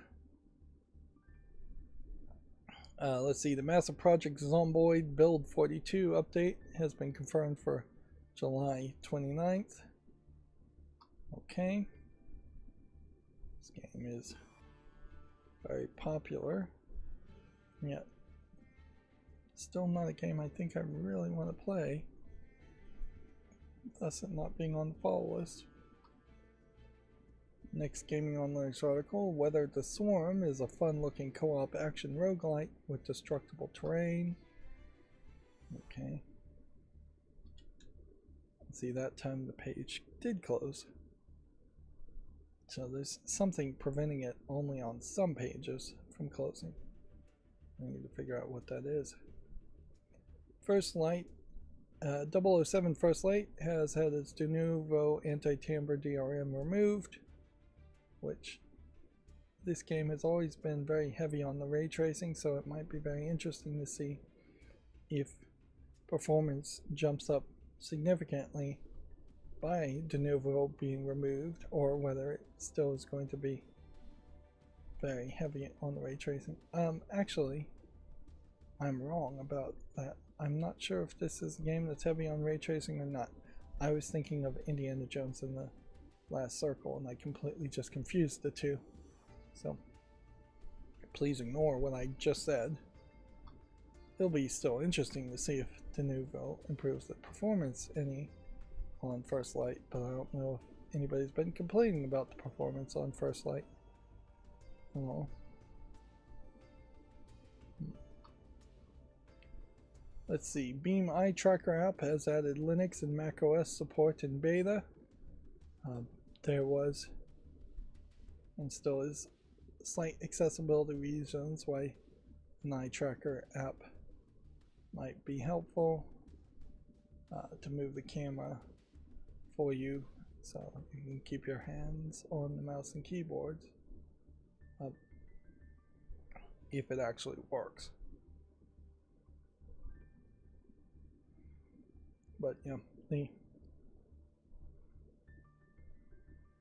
question I think more would be an eye tracker app like this, if it works really well, might be very good to teach kids to not look down at their phone while driving cars, if kids are even going to drive cars, which is actually a fairly big if these days, more than it would be helpful for actually playing a game if you are just trying to play the game. Apparently it can now use the iPhone to track your eyes, or it could do that already.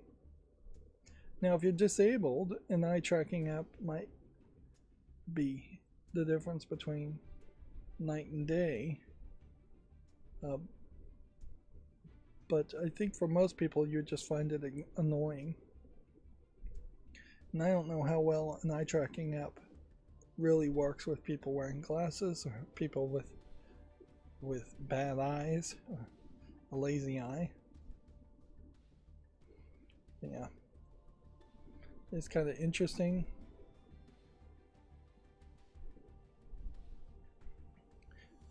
Moving on, the Marvel token Fighting Souls appears to block SteamOS and Linux. No anti-cheat module has been found for this game and platform. Okay. That may be right now, as you're doing the beta, the case, but it may very well just be the way it goes. I wouldn't be surprised if a Japanese company does just block Linux, because they only see it as where platform cheaters will flock to.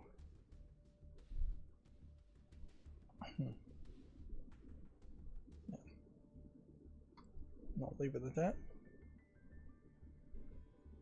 Let's see, the Valve Steamworks software development kit version 1.65 brings changes for Steam Machine, Steam Frame, and Steam Deck. We don't talk about the Steamworks software development kit too much. They are removing is running on a Steam Deck as a function, and instead adding is running on Steam hardware, or get Steam hardware default config also, or is running under Proton as functions. So these are just all functions you could call if you have the software development kit integrated. So that doesn't feel like that is too big of a change. Really? Software development kits do change fairly a lot from version to version. I wouldn't be surprised if you could use the older version if you absolutely had to. Let's see, Valve has put up a Proton 11.0-2 release candidate for testing. This version brings an update to FEX for running x86 applications on ARM64, which really would only be for the Steam frame.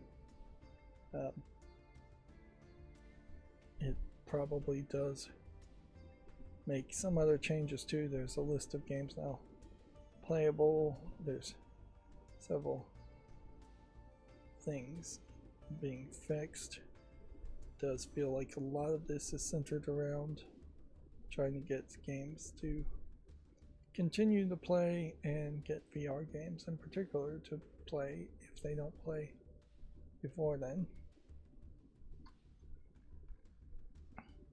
Aliens Fireteam Elite 2 is set to arrive August 25th.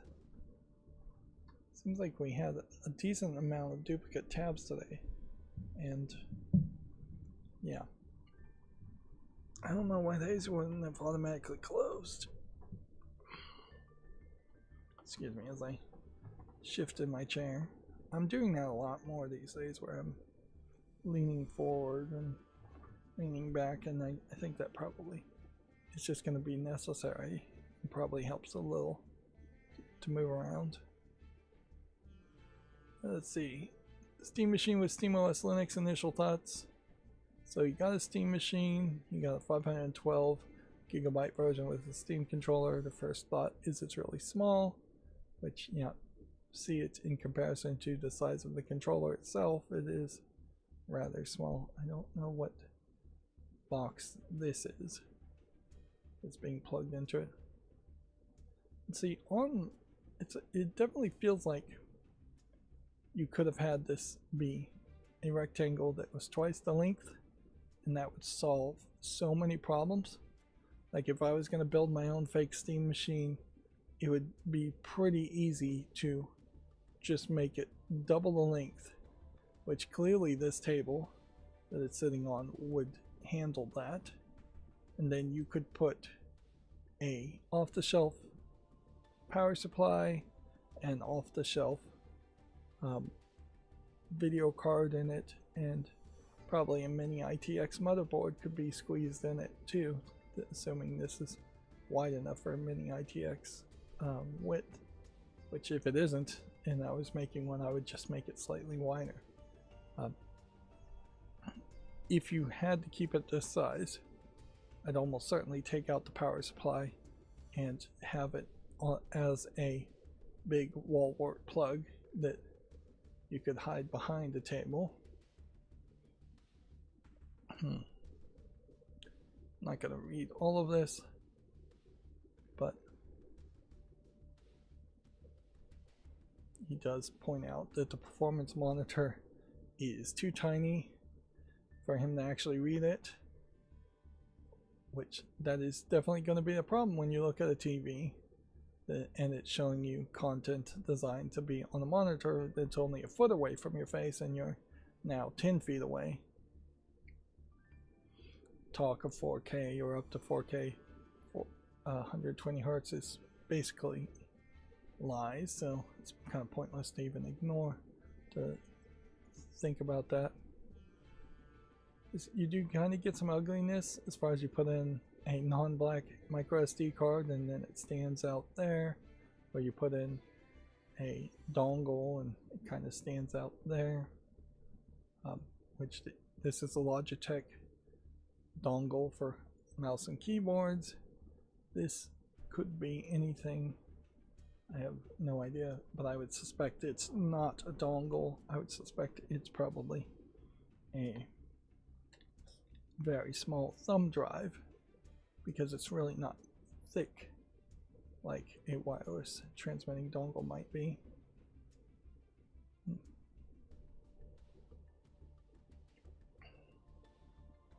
Yeah, I bet we don't get an overall review here.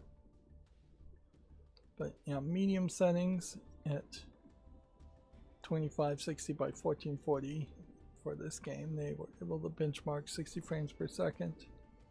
If you go to high settings at 1080p, which is where I think the sweet spot is, you're getting 67 frames per second. Which, yeah, I think high settings at 1080p, let a TV upscale to 4K if it wants to. Just doing 2 by 2 pixels for every 1 pixel sent is really all you're looking for on as far as upscaling goes. Running FSR to get to 1080p high quality, though, is something I think is fairly questionable.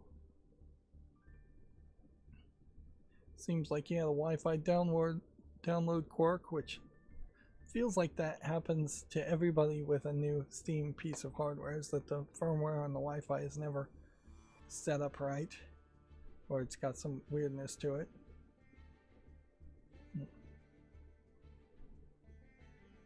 Yeah. So yeah, check out this article if you want more details or any actual point to that article. But it seems like, I imagine he's fairly happy with the performance, which seems to be what I keep getting as a message as far as the Steam machine is. People are fairly happy, not super happy. They really should be super happy, but they're only moderately happy with the performance on the Steam machine. Then they are impressed by the capabilities, the unique capabilities, and the smallness of it. But yeah, if they announced a Steam machine double XL, for lack of a better term, I guess, that was twice as long, I would probably pick that over what they've built. Well, let's see. Next Gaming on Linux article is you can grab some point-and-click adventures and digital board games in 2 new Humble bundles. Okay. Got a whole list of games. Siberia here. Remastered. I think I probably will just put this on the wish list, but it is not particularly well received, and there is definitely a question about maybe it's just better to play the original Siberia, not the remastered version. Marazone. Of course, I really don't have the extra cash to be buying any Humble bundles right now.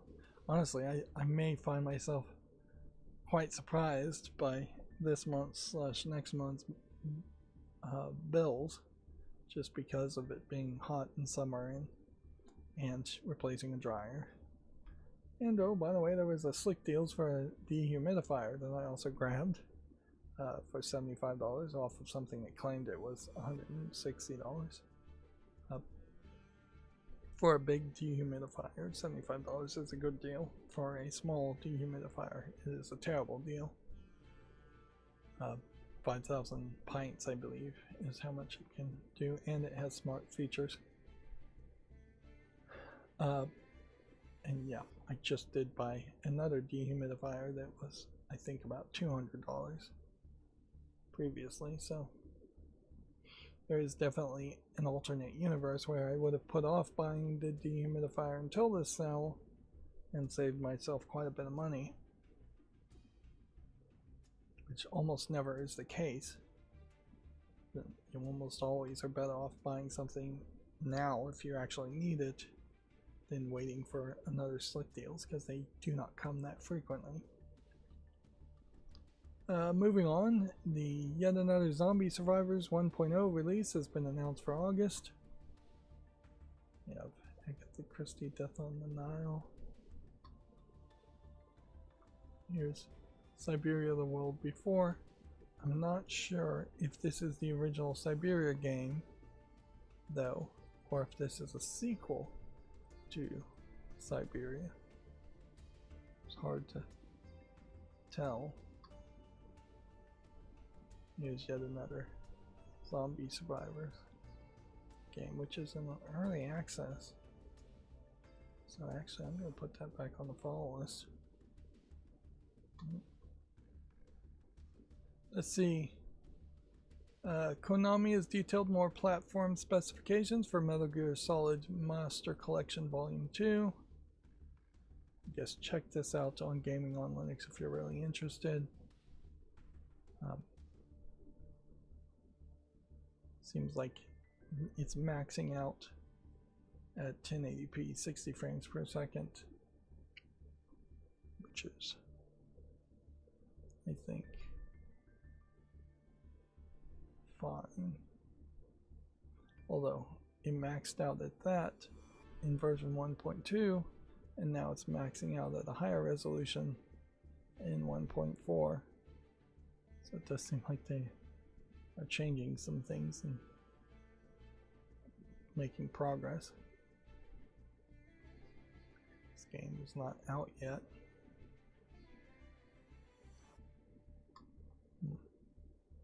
Yeah, I do question whether the Metal Gear Solid series is capable of actually becoming relevant again. In our last Gaming on Linux article, Valve gives Steam Wishlist and Steam Gifts a major needed upgrade. For Wishlist, Valve added custom categories that you can sort games into, so if you want to make a birthday list or list for someone else, you can quickly add these games to a specific list for Steam store pages. You can even share links to specific categories on your wish list to send to other people, like your own birthday list intent.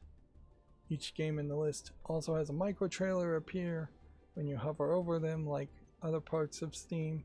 On top of that, Valve will also now highlight when a game on your wish list has a demo available too. As for Steam gifting, it's been made a whole lot easier and makes a lot more sense with wishlist links. I guess doesn't even need to have a Steam account to buy your games now. It was previously limited to digital gift cards and hardware. That's probably my favorite recent Steam change, he says. I do wonder if the no account needed thing isn't going to really smack people in the face when every other platform is just going to require a age verification process. And I wouldn't be surprised if this is really Valve saying, hey, we're going to implement this in the United States where there isn't an age verification process to buy basically anything, because we need to make up for the fact that it's going to get really hard or we're going to lose sales because of age verification processes. Otherwise, in other countries.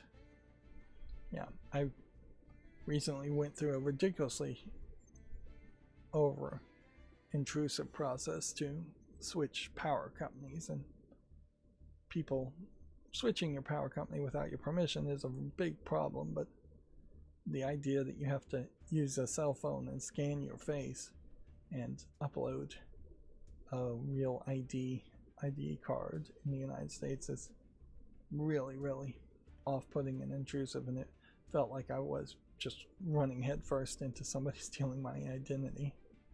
I'm not sure that that isn't exactly what's going to happen, but yeah, I am also, yeah, the idea of having to scan your face and have a government ID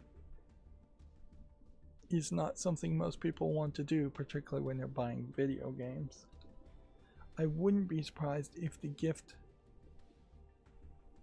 purchase process does change if you try to buy an adult game for an account that's not an adult account, or you try to buy an adult game for somebody who hasn't verified their age in some way, usually having a credit card on it. I wouldn't be surprised if a game can be gifted to you that's an adult game and then you can't redeem it if you're a child account. But I also wouldn't be surprised if the purchaser of the adult game has to verify their age too. Certainly feels like it could be a pretty wide loophole if people could get their kids could get their friends who are also kids to gift them adult games, and that worked.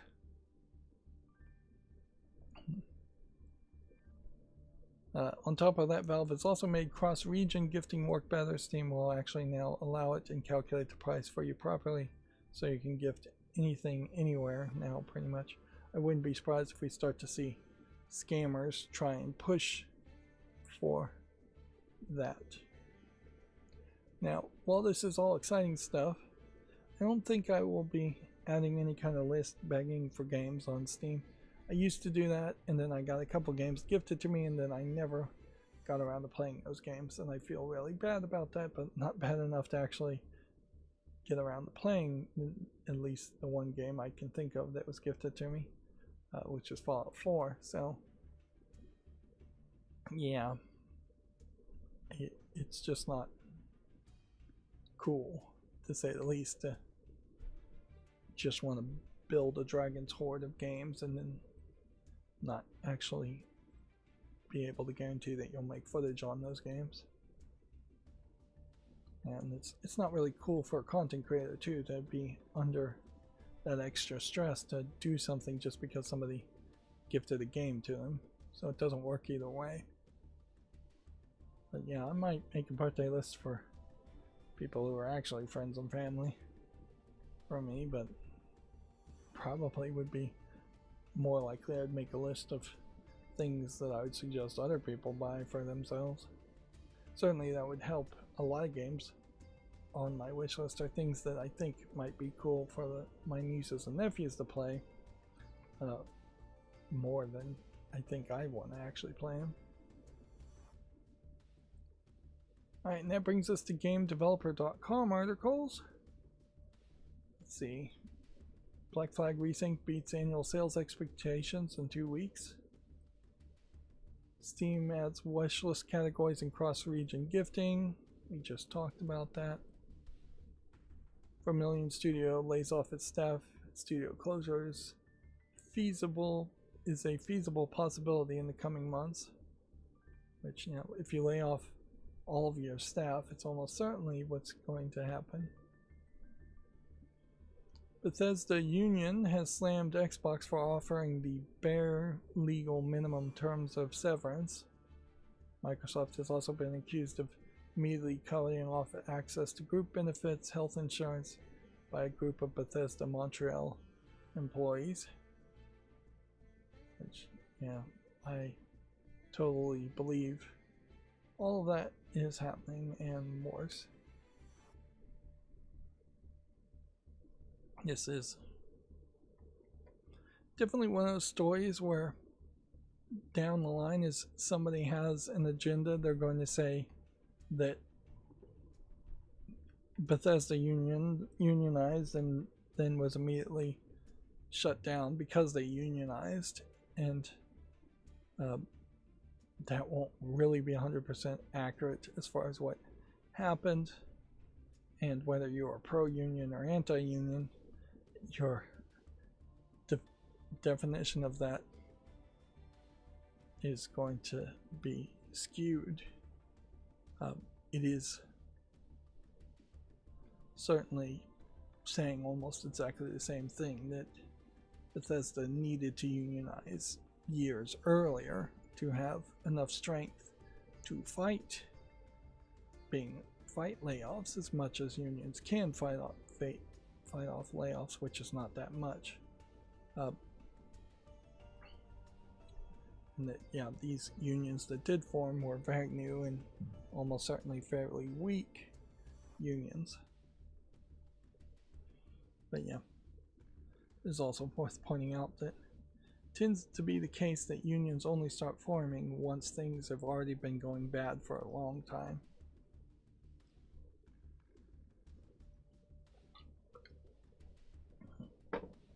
And had there never been a union formed at Bethesda in this example, the situation would have been a whole bunch of people got laid off, and then each individual one of them would have potentially had the option to sue, but they almost certainly wouldn't win and wouldn't have the money to sue for being laid off unfairly or illegally.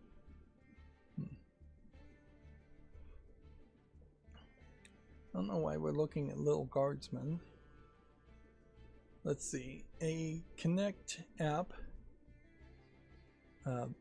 game that debuted in 2013 has been revived in the year of our Lord 2026, as something DF Retro jokingly says a lot of time. I think that's a Church of England joke, but it might be like a reference to some TV show in Europe. But it's a terrible example of adding extra words when you really don't need them. You could have just said it's been revived. I'm trying to look at all the scrolling text because there was a thing I saw on the scrolling that distracted me earlier, and now I've forgotten what it was, and now I want to talk about it, and I don't know what it was, which I guess really says that I should just, if I'm distracted by a scrolling, which usually the scrolling tickers I'm not ever looking at because they are always hugely distracting.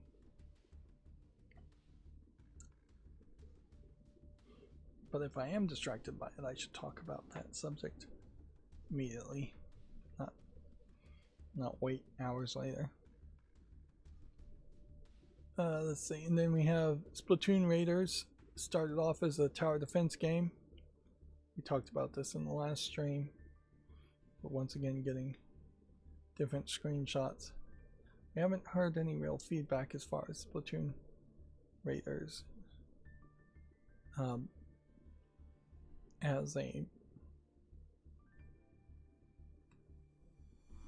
as far as has it come out and have people actually played it.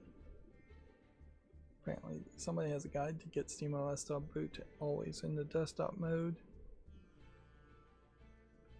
And the tickers, by the way, are based on RSS feeds of my news source, so it's not like AI is generating these headlines or I am scraping these headlines. So they tend to be about the same thing, but not 100% the same thing as stories we're already talking about. Okay. I still have no idea why we are 3 hours and 45 minutes into this. My only guess is that first bathroom break was a lot longer than I thought it was. Let's go through all the new games on Steam and then be done. I'll give this a chance and put it on the follow list. Same rules as it has been. I'm using hotkeys to add things to the follow list, or if it doesn't have a release date, I'm making YouTube shorts. I could add it to the wish list. That's unlikely. Like if I'm swiping down, I'm just closing it because I don't think it even deserves a YouTube short. I'm trying to move fairly quickly, trying to avoid anything with AI. Early access pre-order is to be expected. Things that are single player missing in that they don't have single player features are not going to make it to the follow list at the moment. This is an interesting thought as far as magic eyes in video game form, but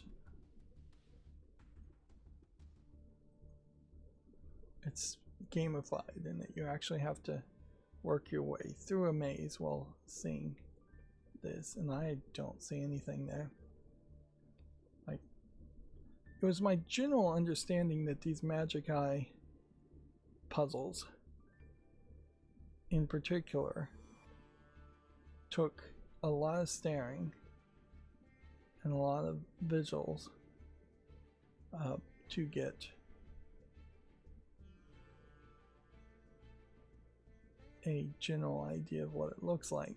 And you know, watching this in play, I think would be very boring to show off visually and would not work for me, because all I'm seeing is that obviously in some point in the horizontal and vertical columns something here is changing, but if there's supposed to be a full maze like this image, I am not seeing any of that.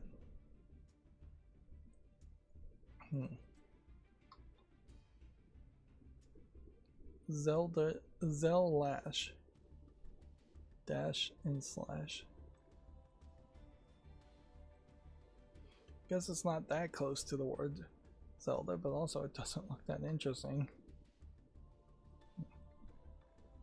Which, in fairness, if you're going to make a Zelda game, you don't need to use Zelda in the name. I could see if you had a different Z name, then okay, maybe you could have a character named Esmeralda, which would be close to Zelda in sound, but not anywhere close in spelling. I'm gonna say no to this. I'll make a YouTube short on it though. Wouldn't want a character named Zeus, but maybe there is a Z name out there that would make some sense, or just something else. I mean, the main protagonist you play as is named Link, so it wouldn't be too hard to find a different L name. Although the first one that comes to mind is Kink, which then introduces a interesting thought, certainly, as far as an adult game that's a Zelda but with kinkiness. Are there a lot of model kit shops out there where you can set at a table and assemble the model kit? I don't know, but these simulators have really lost my interest completely at this point. They all kind of suck, or at least most of them do, and they are very much streamer bait stuff, I think, more than anything. Yeah, I am hoping that we get through all of these games fairly quickly. It is also very much the case that I am still nowhere close to being able to really comment on these games while also trying to burn through them quickly. So the best you get is me talking in general as I try my very best to coordinate through them and sort through them. I imagine we will be done quicker than I expect, in that it does tend to be once all the AI games and non-English language games are removed, tends to leave considerably fewer of the other kinds of games to evaluate. Here we have another game that almost certainly was lewd and has some kind of adult patch in it somewhere. Otherwise, it's probably not worth playing. Basically the exact same thing with this game.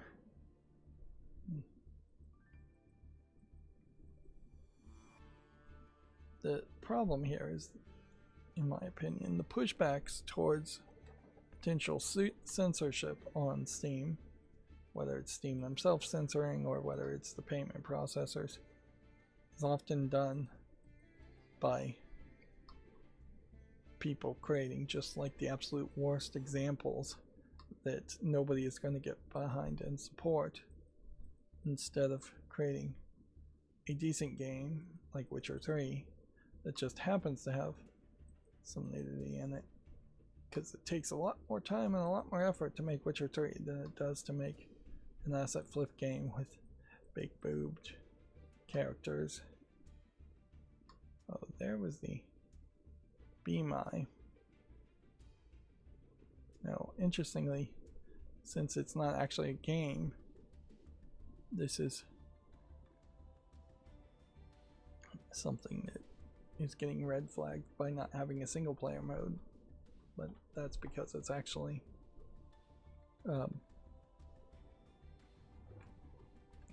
software.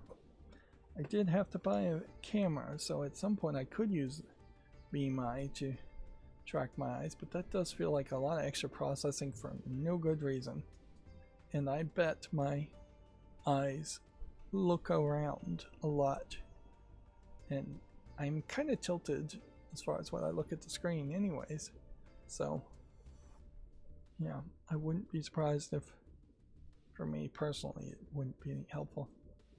And I don't think there's a camera on the Steam Deck, so I don't think you could do any kind of eye tracking there. It does feel like maybe there should be some kind of infrared camera on handhelds going forward in the future for eye tracking, but I'm not sure if that would really help much either, particularly if you're not throwing in some kind of fake 3D feature on top of that, like the 3DS did. And even the 3DS was the thing, that was the thing nobody really liked about the 3DS. I put that on the follow list. Honestly, I'm not sure why it's not on the follow list. I'm not really sure why Stasis Bone Totem is open at all here. Did it finally just come out of early access? Yeah, I don't see any updates at all here. And if Steam DB is to be believed, it last updated 21 months ago. Let's see. Saudi Arabia's divisive EA buyout approved under EU merger rules. This is GameDeveloper.com with an extra article out of nowhere. We have a tower defense and programming game, which, yeah, I don't think there's a lot of enjoyment to have programming and tower defense. It really should just either be a programming game or a tower defense game that I would then immediately ignore. Yeah, again, I'm not sure why we're looking at Gloomhaven from 2021. Let's see. Apparently skipped past a couple of games. Yeah, for the most part, chess games, I'm never going to buy again because I already have like 4 or 5 I think I own that I haven't covered. And then Flawless Cleanup. I imagine we're not going to do too much around this old school, this older way in which I was doing Flawless Cleanup never really worked.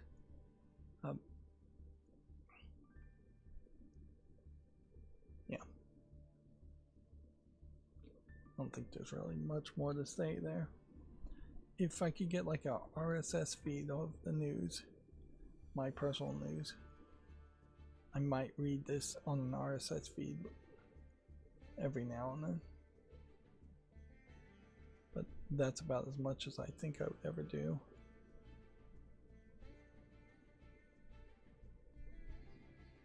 Yeah. And even with a past 1.0 release, this game has not been out that long and it doesn't have 30 user reviews, so it's not time to really evaluate it.